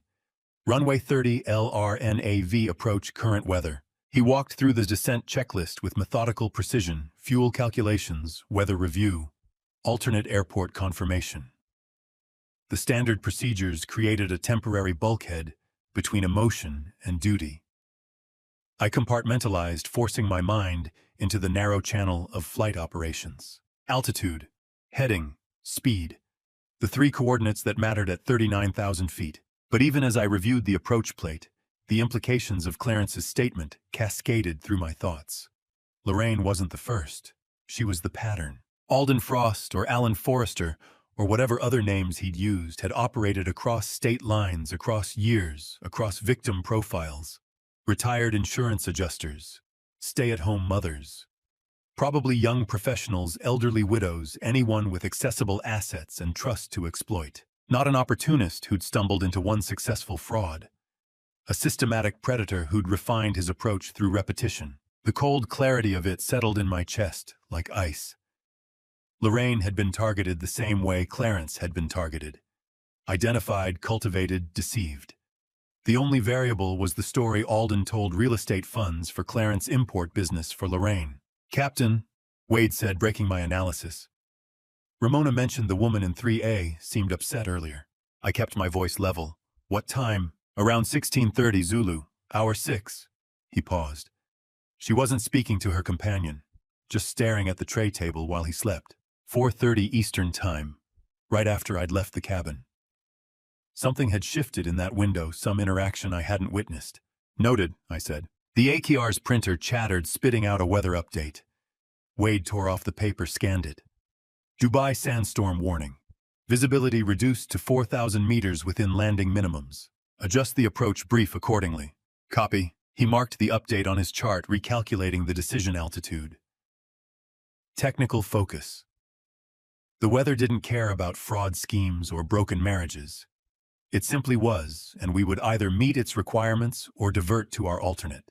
What Lorraine told me 3 hours after we landed in Dubai, in the crew operations lounge, after Alden had been escorted away by Interpol officers, explained the moment Wade had observed. "He slid the paper across the tray table," she said, her voice hollow with exhaustion. "Power of attorney document. My name, the joint account signature block at the bottom. Said it was for tax efficiency on the import business." I'd listened without interrupting. I was reading the corporate registration section. Only his name listed. Not joint ownership. She'd looked at me, then eyes red-rimmed. I asked why. "What did he say?" "Cleaner legally. You trust me, right?" That question, the one con artists always ask when the mark starts questioning. The appeal to the relationship they've manufactured. I put the pen down, Lorraine said. That's when I knew. Sitting in the cockpit at hour 8, I didn't yet have that conversation. But I understood something fundamental had changed in seat 3A at 16:30 Zulu. Lorraine had chosen differently when it mattered. Not in time to prevent the deception that had already happened. Not in time to avoid boarding this flight under another woman's name. But in time to prevent completion. In time to refuse the signature that would have transferred the remaining assets irrevocably. "She didn't sign," I said aloud, too quiet for Wade to hear over the engine noise. When it counted, she didn't sign. Beckett keyed the microphone. "Muscat Control Meridian 447 requesting descent clearance. Meridian 447 cleared to descend flight level 280. I watched the autopilot begin the descent, the nose pitching down fractionally, the altimeter starting its slow unwind. 39,000 feet to sea level. 8 hours of Atlantic crossing compressed into the final 40 minutes of approach. 3 victims on one aircraft meant dozens more existed in cities I'd never see. Clarence Harding had lost 40,000 in Atlanta. Somewhere else, someone had lost their retirement in Phoenix. Someone else their inheritance in Seattle. The pattern extended backward through years forward through victims I couldn't count. Lorraine hadn't signed, but she'd believed long enough to board a flight under another woman's name. The question descending through diminishing altitude wasn't whether Alden Frost belonged in custody. It was how many others were still holding pens over documents they hadn't yet refused. At 39,000 feet above the Arabian Gulf, I reached for the public address microphone and prepared to announce our descent into the country where my marriage would legally end before my flight logbook closed. The answer to how many others still held pens over unsigned documents would have to wait. First, I had to land this aircraft. I keyed the PA at 5:50 a.m. Dubai time, 2 hours before touchdown. My voice carried the same professional neutrality I'd used 12 hours earlier, nothing suggesting the passenger in 3A was my wife, or that the man beside her would be in federal custody before breakfast. Ladies and gentlemen from the flight deck, we've initiated our descent into Dubai International. We'll be arriving shortly after local sunrise. Current weather is clear temperature 28 degrees Celsius. Thank you for flying with us. I hung up the handset, including the two of you in 3A and 3B, I added quietly. Wade pulled up the descent checklist. Altimeters, set and cross-checked. Approach brief, complete. Landing data, calculated and verified. Descent checklist complete. The eastern horizon bled faint orange through the windscreen. We descended through layers of air that grew progressively warmer, the outside temperature gauge climbing as altitude decreased. Beckett keyed the radio. Dubai approach Meridian 447 flight level 310 descending. Meridian 447 Dubai approach. Good morning. Descend and maintain flight level 240. Expect vectors for ILS runway 30 left. Flight level 240, Meridian 447. I adjusted the altitude selector, felt the autopilot respond. They're ready for us on the ground, I said. Wade nodded. He'd filed the advance coordination paperwork 3 hours ago. Passenger of interest federal processing required discreet handling requested. 2 minutes later, the controller's voice returned with the instruction I'd been waiting for. Meridian 447, advise upon landing. You will hold short taxiway echo for customs coordination. Beckett's eyes met mine for a fraction of a second. Copy, hold short echo for customs coordination, Meridian 447. Customs coordination. The phrase air traffic control used when law enforcement needed access before regular deplaning. CBP officers would be staged at taxiway echo with vehicles, credentials, and probably restraints. They were waiting for him. Alden Frost would step off this aircraft into federal custody within minutes of wheels touching pavement. No chance to blend into the terminal crowd. No opportunity to slip away while Lorraine handled baggage claim. I felt something cold and precise settle in my chest. Not satisfaction. More like the click of a lock mechanism engaging. The interphone chimed. Cockpit, I answered. Captain cabin secure for landing. Ramona's voice crisp and professional. All passengers seated, tray tables stowed. Thank you. I returned my attention to the descent profile. 17,000 feet now, the city lights of Dubai visible ahead, a vast sprawl of illumination against black desert, the Burj Khalifa's needle piercing the pre-dawn darkness. The sun broke the eastern horizon at 6:50 a.m. local time. Orange light spilled across sand, bleeding into pink and gold. The Gulf stretched dark to our right. Ahead, Dubai's towers caught the first rays, glass and steel igniting. 32 years ago, I'd married her at sunrise. I permitted myself one final memory, not of the woman in seat 3A, but of the woman I'd proposed to on the Brooklyn Bridge in May 1992. Music teacher at Lincoln Center, 26 years old, eyes dark and alive with something I'd mistaken for permanence. She'd had a laugh that erased rooms, hands that moved when she talked. I'd asked her to marry me as dawn broke over the East River. You're serious, she'd said, half laughing. Right now. Sunrise seemed appropriate for a music teacher. She'd said yes before the sun cleared the buildings. Did that woman still exist, 6 rows behind me?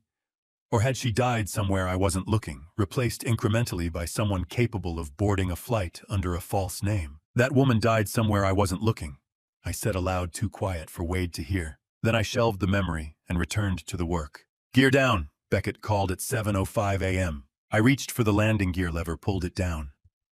The airframe shuddered as 3 sets of wheels extended into the slipstream. 3 green lights illuminated nose gear, left main, right main. Gear down 3 green, flaps 30. Flaps 30 set, landing checklist complete. The physical jolt of gear extension severed the last thread of memory. I was present now, hands on the controls, despite the autopilot's availability. I needed to feel the aircraft, the weight of it, the response, the precise moment when wheels would meet concrete. Runway 30. L stretched ahead 2 miles distant. Airspeed 140 knots. Sync rate 700 feet per minute. Perfectly stabilized. 500 feet, Beckett called. The runway threshold lights brightened as we descended. 100. I disconnected the autopilot, took manual control. My hands absorbed the subtle feedback through the yoke. 50, 40, 30, 20. I eased back on the yoke, flaring the nose up fractionally. The sync rate decreased. The mains hovered inches above pavement. Wheels touched Dubai runway 30L at 7:23 a.m. local time. Thrust reversers, Beckett said. Reversers deployed. The engines screamed, massive doors redirecting thrust forward, decelerating 287 souls I'd carried across the Atlantic and half the Middle East, including a wife who'd finally refused a signature and a fraudster who'd counted on her compliance. I'd delivered them both. First job complete. The spoilers deployed automatically, disrupting lift, settling the aircraft's full weight onto the landing gear. Through the windscreen, I could already see them, 4 unmarked sedans and a van staging at Taxiway Echo, 600 feet ahead, vehicles that didn't belong to airport operations. Beckett keyed ground control. Dubai ground Meridian 447, runway 30 left taxi instructions. Meridian 447. Dubai ground taxi, via Alpha, hold, short, Taxiway Echo. Taxi Alpha, hold, short, Echo, Meridian 447. I let the aircraft decelerate to taxi speed, turned onto the parallel taxiway, and began the slow roll toward the point where everything else would begin. The flight was over. 90 seconds, until I stopped short of the normal gate and watched federal officers board through the forward door. I stood in the cockpit doorway and watched 4 Dubai police economic crime officers board through the forward door, while 286 passengers behind them believed they were about to deplane normally. The 90 seconds had elapsed. We'd arrived. The aircraft sat secured at Gate D7, engines spooled down to silence, jetway extended and mated to the forward door. Wade completed the shutdown checklist with mechanical precision, hydraulics off, fuel pumps off, electrical systems transferred to ground power. Shutdown checklist complete, he said. Hold the door, I replied. Already coordinated with Ramona. The forward cabin door remained closed, despite passenger expectation, despite the jetway connection, despite every normal cue that deplaning should begin. Through the windscreen, I could see ground crew positioning equipment, baggage handlers waiting. Everything appeared routine, except for the 4 unmarked sedans and vans staged 30 meters from the gate. The forward door opened. 4 men entered, plainclothes, credentials clipped to belts, moving with the controlled precision of law enforcement officers who'd executed this choreography before. Dubai Police Economic Crime Division. Behind them came a 5th man, American, early 40s, wearing a charcoal suit despite the desert heat outside. Ramona directed them to the staging position near the forward galley, out of passenger sight lines. The lead officer nodded to her, then turned toward the cockpit. Captain Bridges. The American extended his hand. Marcus Reeve, FBI, legal attaché stationed in Dubai. We're positioned. I shook his hand. Subject is seated 3B, unaware. On your signal. I glanced past him into the cabin. Business class passengers sat restless, checking watches, reaching for bags in overhead bins. Alden Frost sat relaxed in 3B, scrolling his phone. Lorraine beside him in 3A stared at the seatback, face unreadable. I nodded to Reeve. Execute. He stepped back into the galley. Wade emerged from the cockpit, buttoning his uniform jacket, and moved down the aisle with the practiced ease of a pilot who'd made this walk 10,000 times. I watched from the doorway. Wade stopped at row 3, smiled professionally at Alden. Sir, need you to step forward to clear a baggage document. Alden looked up from his phone, expression mildly puzzled, but unconcerned. Baggage document. Routine customs matter. Just need your signature up front. Of course. Alden stood smoothly, slipped his phone into his pocket. He touched Lorraine's shoulder. Be right back, sweetheart. Lorraine didn't respond. Didn't look at him. Just kept staring at the seatback. Alden stepped into the aisle, followed Wade forward past row 2, past row 1, past the galley, where Ramona stood with a coffee pot as camouflage. He stepped through the forward door onto the jetway and stopped dead. 4 officers blocked the exit, forming a wall between Alden and the terminal. Marcus Reeves stepped forward holding a warrant folder. Alden Frost, you are being held at the formal request of United States federal authorities under mutual legal assistance protocols between the UAE and the United States. Federal wire fraud, money laundering, interstate financial crimes, spanning 2018 through 2024. Alden's face went white. This is a mistake. I have rights. You have right to legal counsel under mutual legal assistance protocols, one of the Dubai officers said, producing steel handcuffs. Place hands behind back. The handcuffs clicked with a sound I heard from 15 feet away. Final. Irreversible. Alden's confidence shattered like glass hitting concrete. Passengers in forward rows craned necks, whispers rippling through business class.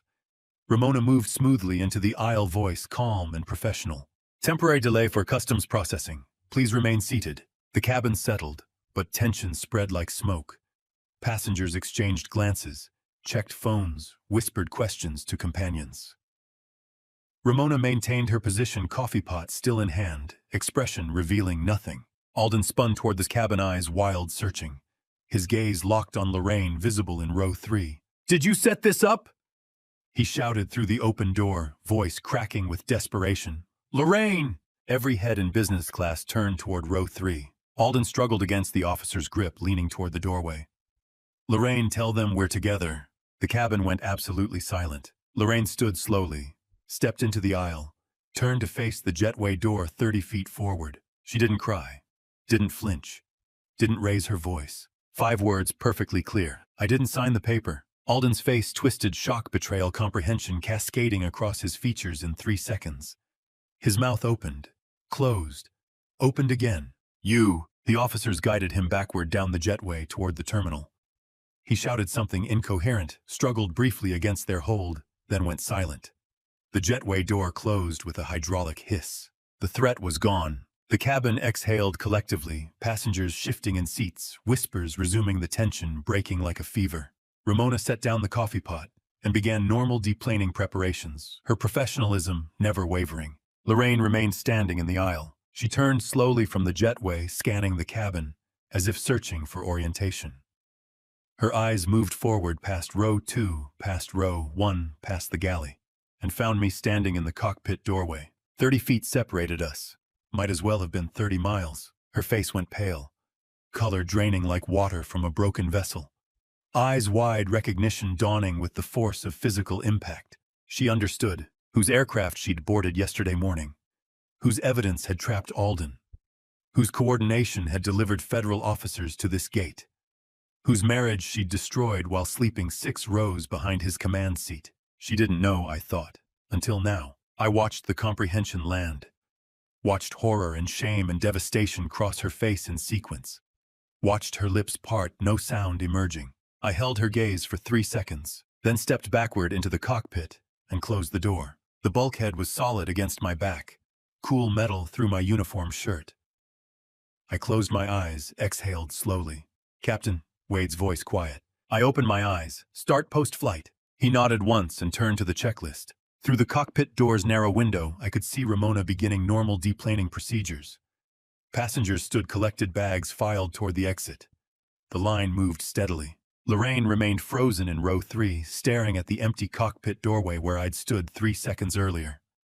Passengers flowed past her, businessmen checking phones, families gathering children, flight attendants offering assistance, oblivious that the woman in 3A had just watched her future arrested and her past reappear in the same 90 seconds.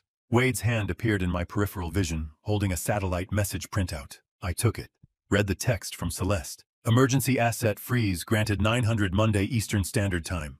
Court order effective immediately upon filing.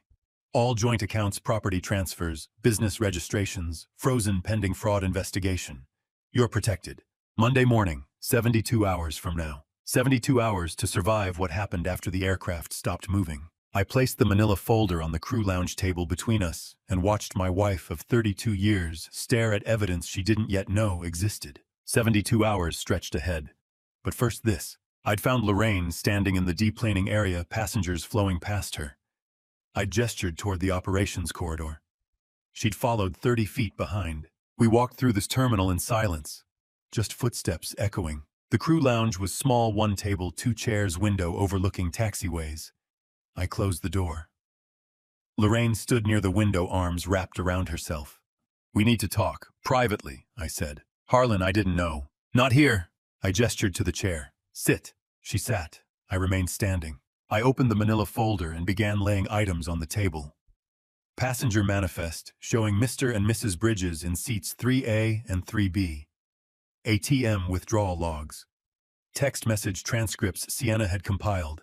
Shell company routing codes traced to Alden's prior aliases. I said nothing. Let the evidence speak. Lorraine's face went progressively paler. I had 12 hours to organize what you organized over 6 months, I said finally. How did you... She stopped. Sienna. It was my aircraft, Lorraine. My flight deck. You booked passage on the one route where I had absolute authority to act. She stared at the manifest. Her name next to an alias I'd never heard her use. Mrs. Christine Wallace. I didn't know he was a criminal, she said quietly. I thought. She stopped. Started again. You were gone so much, Harlan. I was alone. The house was empty. Sienna building her career, you flying routes that kept you away for days. He was present. He listened. He made me feel visible. I finished. I understand. I did. I could trace the erosion backward through years of overnight layovers, missed anniversaries, conversations postponed. I'd prioritized altitude over intimacy, assumed the marriage would hold course while I navigated other skies. Lorraine looked up, surprised. Then, let me finish. I sat across from her. I loved you 30 years, Lorraine. I was in the air too much. I take my share of that failure. I chose roots over presence. She nodded, tears forming. But, I continued, voice steady, between a husband who traveled too much and coordinated financial conspiracy, there's a valley I can't cross. The tears spilled over. You didn't sign the transfer document, I said. That matters. I need you to know I see that, even if it doesn't alter where we land. Silence filled the room. Outside, an A380 pushed back, wings flexing in the heat. Lorraine's voice came small. Can you forgive me? I looked at her for a long time. Considered the question with the same precision I'd use for critical system failure. Weighed variables, assessed outcomes. I don't know, I said finally, but I cannot continue the flight. She closed her eyes. I stood, moved toward the door, paused. My attorney will contact yours. Not today. When you land in New York. Harlan, goodbye, Lorraine. I walked out, leaving her with the evidence spread before her. The crew shuttle took 40 minutes to the hotel. I checked in, rode to the 6th floor. The uniform came off, piece by piece. Jacket, tie, shirt with epaulettes. I showered until the water ran cold. Dressed in civilian clothes, jeans, plain shirt, no insignia. Sat on the bed edge and stared at my phone. The weight of the uniform was gone. Everything else remained. The phone rang at 9:30 a.m. Dubai time, 12:30 a.m. New York. Sienna, I answered. Hey, sweetheart. One word came back, Dad. You okay? I'm okay. Are you? I'm finished with the route. I tracked your tail number, she said. Watched you land. Saw the hold short instruction on the ATC feeds. You did good work. The coordination, the evidence compilation. Professional grade. Learned from the best. Silence. Not uncomfortable. Just present. Dad, I still love Mom. I know you do. Does that? It doesn't change anything between you and me, I said. She's your mother. That doesn't end because the marriage does. Her exhale. Relief maybe. Permission. There's one more thing, I said. Read me the last text. The one you flagged in the air.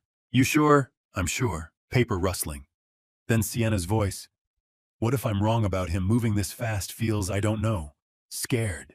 I closed my eyes. When did she send that? Thursday afternoon, 6 hours before departure. She knew, I said quietly. Not what he was, but that something wasn't right. That's why I waited, Sienna said. You needed to hear her first, before you heard that. My daughter. 23 years old. Wiser than I'd been at 40. Thank you. Love you, Dad. Love you too, sweetheart. Get some sleep. The call ended. I sat still, phone in hand. Outside Dubai hummed traffic on Sheikh Zayed Road, construction equipment. The evening call to prayer, drifting faint across glass towers. Air conditioning cycled on white noise filling space. 10 minutes passed. I was alone.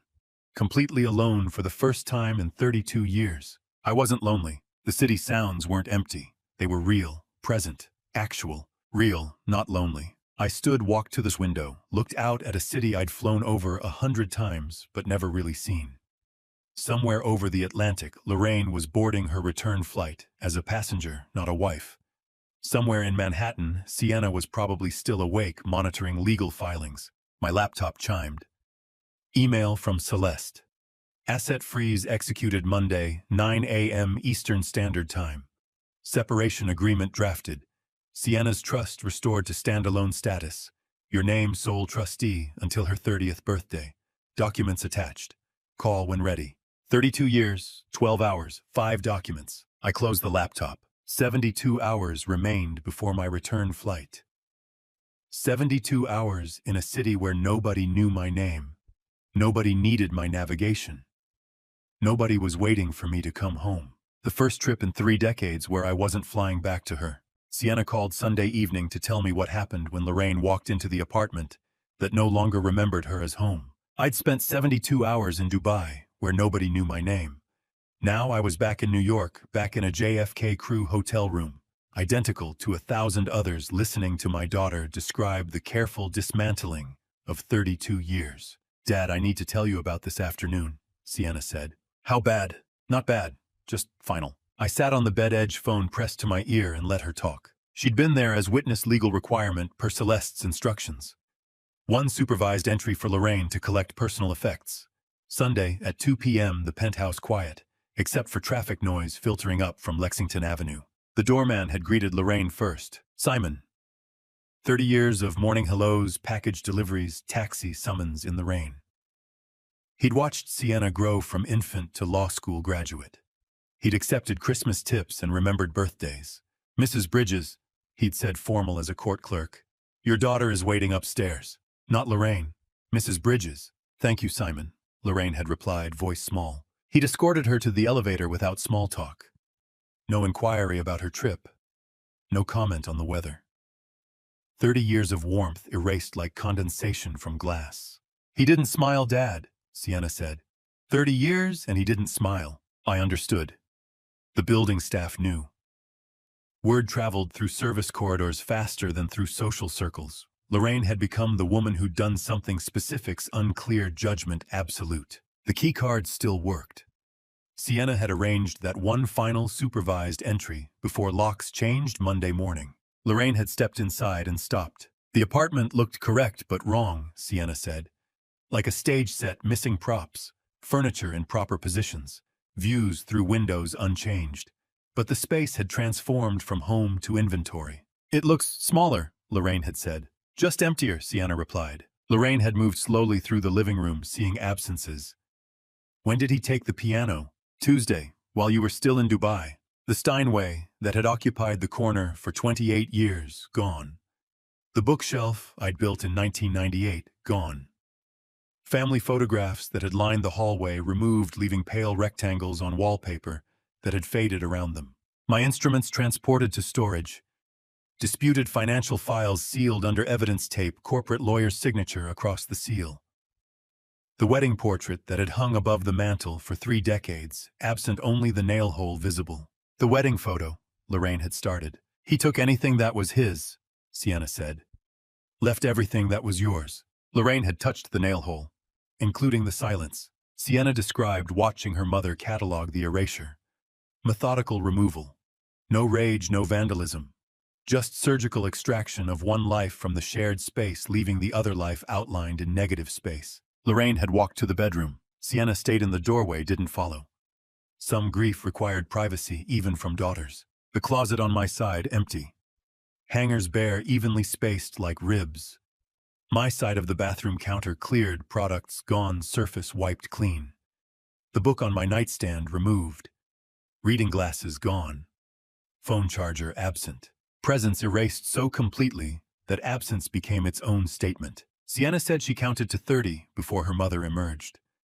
Lorraine's face was dry, but changed like something had settled internally. She'd returned to the living area and stopped, centered on the dining table, plain white envelope. Her name written in my handwriting, the same distinct cursive from 30 years of anniversary cards. Sienna said Lorraine had stared at it for a full minute before approaching. She just stood there, Dad, looking at your handwriting. Did you read it? Lorraine had asked. It's not addressed to me. Lorraine had opened the envelope slowly, unfolded a single page. Sienna couldn't see the words, but watched her mother's face while reading. The letter was brief, maybe 200 words. Sienna said Lorraine's eyes moved slowly across the lines, reading, absorbing, reading again. I'd written it in Dubai. 3 drafts before finding words that carried weight without cruelty. Acknowledged the 32 years shared. Referenced that she didn't sign the final document stated that mattered to me. Made clear I could not offer reconciliation, but would not pursue criminal charges against her personally. Alden bore that burden alone. Ended with one line I'd revised 17 times. I love the woman I married. I grieve her differently than you do. Sienna said Lorraine read it twice.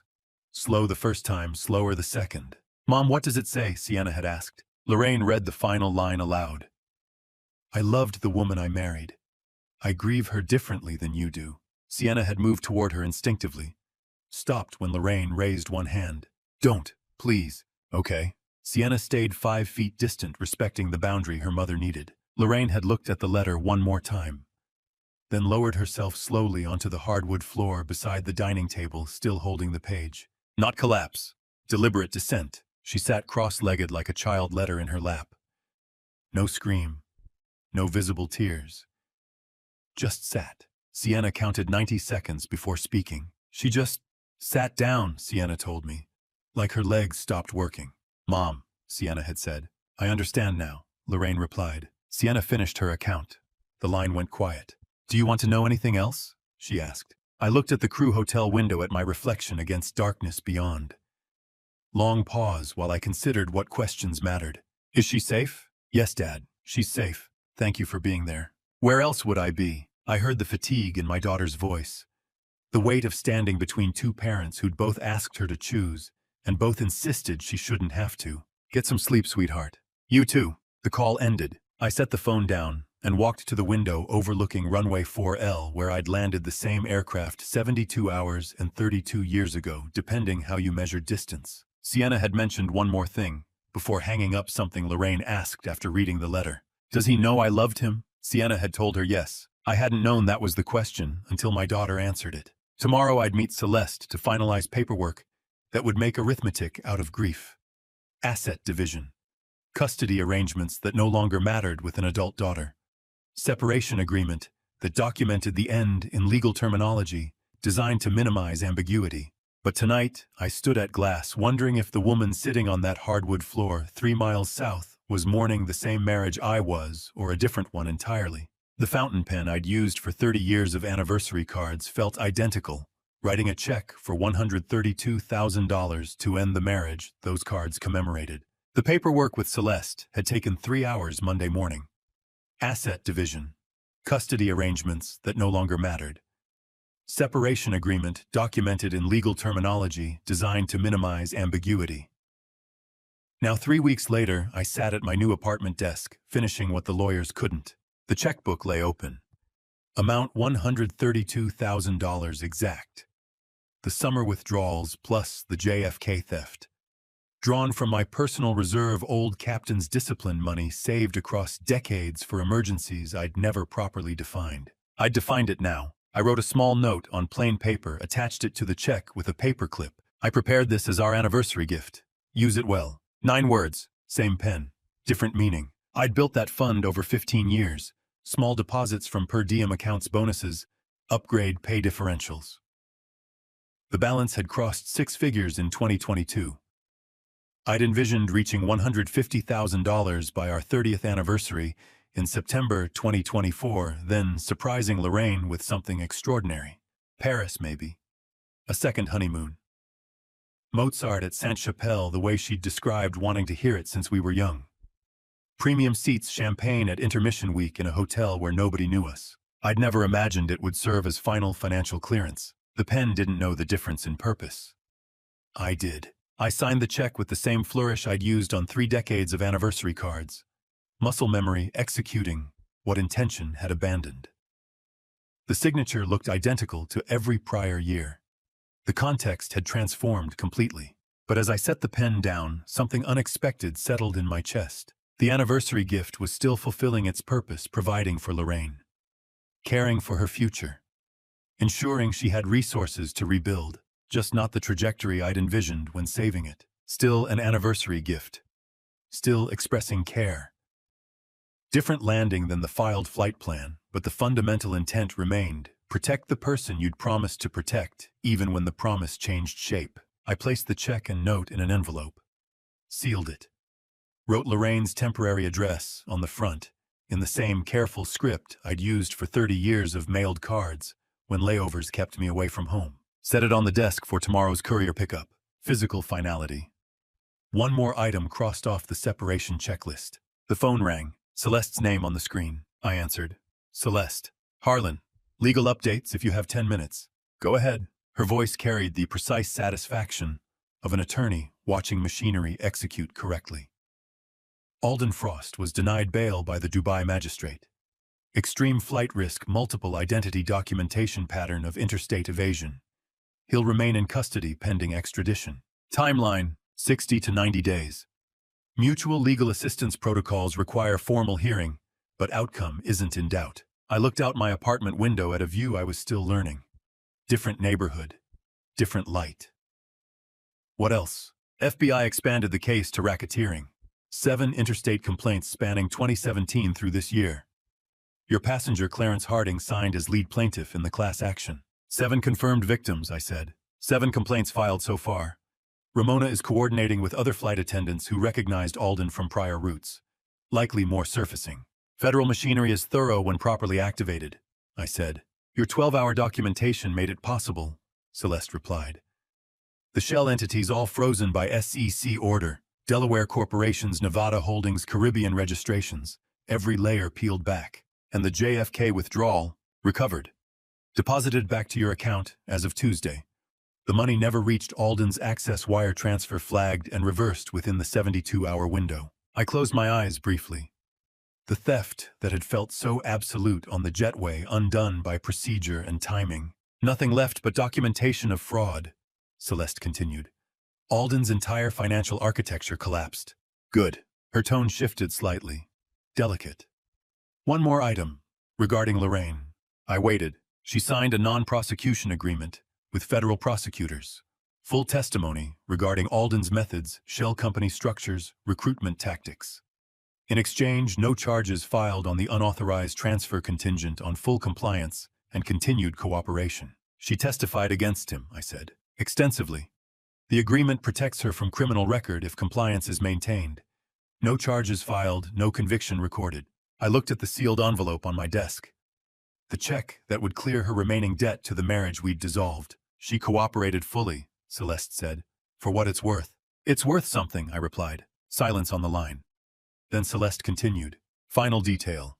Lorraine's corporate counsel, the attorney who advised her on shifting retirement capital to the shell entities, is now under state bar review. Ethical violations for facilitating asset transfer without proper due diligence on business legitimacy. I sat forward. Her lawyer, under investigation. Not criminal charges, but professional consequences. Every person who touched this scheme, Alden Shell Company officers, legal advisors enabling the structure, facing accountability. Everyone who touched it, I repeated. The circle is complete, Celeste said. Machinery works when the pilot handles controls correctly. Sienna would be proud. She already is, I said. You coordinated this flawlessly, Celeste. Sienna initiated it. Ramona documented it. You flew it. Her voice carried quiet respect. Team effort, Captain. Thank you, Celeste. Call if you need anything else. The line disconnected. I set the phone down, looked at the sealed envelope on the desk.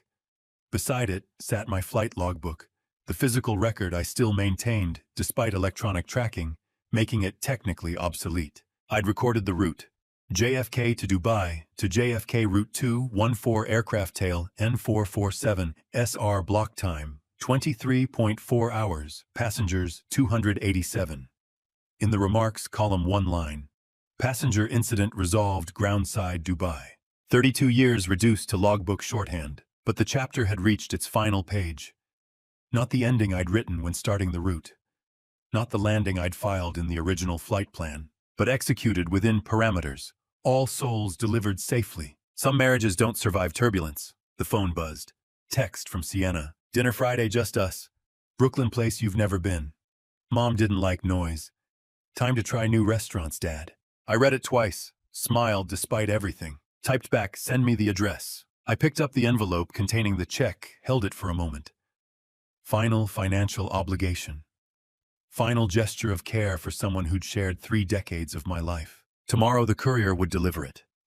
The legal separation would be financially complete. The arithmetic of grief executed with precision. But some flights don't end when wheels touch pavement. They end when you finally taxi to a gate you've never used before. 3 months after Dubai, I woke to December frost covering Connecticut hills and realized I'd slept through the night without checking my phone once the first unbroken sleep in a decade of marriage. The Brooklyn restaurant with Sienna had become weekly ritual. New gates, new restaurants, new conversations that didn't require navigating around invisible damage. Now I packed my flight kit for Singapore, 12-day assignment, familiar routine. The apartment was quiet, organized, mine alone. Weather checked, flight plan reviewed, coffee made in a kitchen where every item occupied space I'd chosen for it. 12 days, Singapore, Mumbai, back through Frankfurt. Clean route. I found the photograph while organizing the mantle. Young Lorraine, at a concert hall. 1992. Dark eyes, genuine smile, hands, mid-gesture, explaining something about Mozart she'd loved enough to teach strangers. The woman I'd proposed to on a bridge at sunrise. I looked at it for 1 long minute, then placed it openly on the mantle. Not hidden, not burned, visible as factual history. She existed. That woman was real. Denying her didn't serve anyone. The photograph would stay there, not shrine, not accusation. Just acknowledgement that 32 years happened, some of them good, and pretending otherwise was navigation by false instruments. I locked the front door, loaded my flight bag into the car. Frost melting on the windshield as sunrise broke through bare trees. The drive to JFK followed roads I'd traveled 10,000 times, but the interior landscape had shifted. Same roads, different destination. I was going towards something now, not away from something else. The car radio played low news weather traffic. I half listened while frost patterns evaporated from glass. Then a headline cut through. Alden Frost entered not guilty plea to federal wire fraud charges yesterday. Trial scheduled spring 2025. Prosecutors say evidence includes testimony from multiple victims across 7 states. I listened for 15 seconds, then turned the dial off. Not my navigation problem. Not anymore. The federal machinery would execute its function. I delivered my portion of the flight testimony, documented evidence, preserved coordination complete. What happened in courtrooms was someone else's altitude to maintain. JFK Crew Operations Lounge smelled like bad coffee and jet fuel, same as always. Wade Farrell sat near the window reviewing charts, uniform crisp, reading glasses perched on his nose. He saw me, stood immediately, genuine warmth. Captain Bridges, good to see you. Wade, you pulling Singapore rotation too? Wouldn't miss it.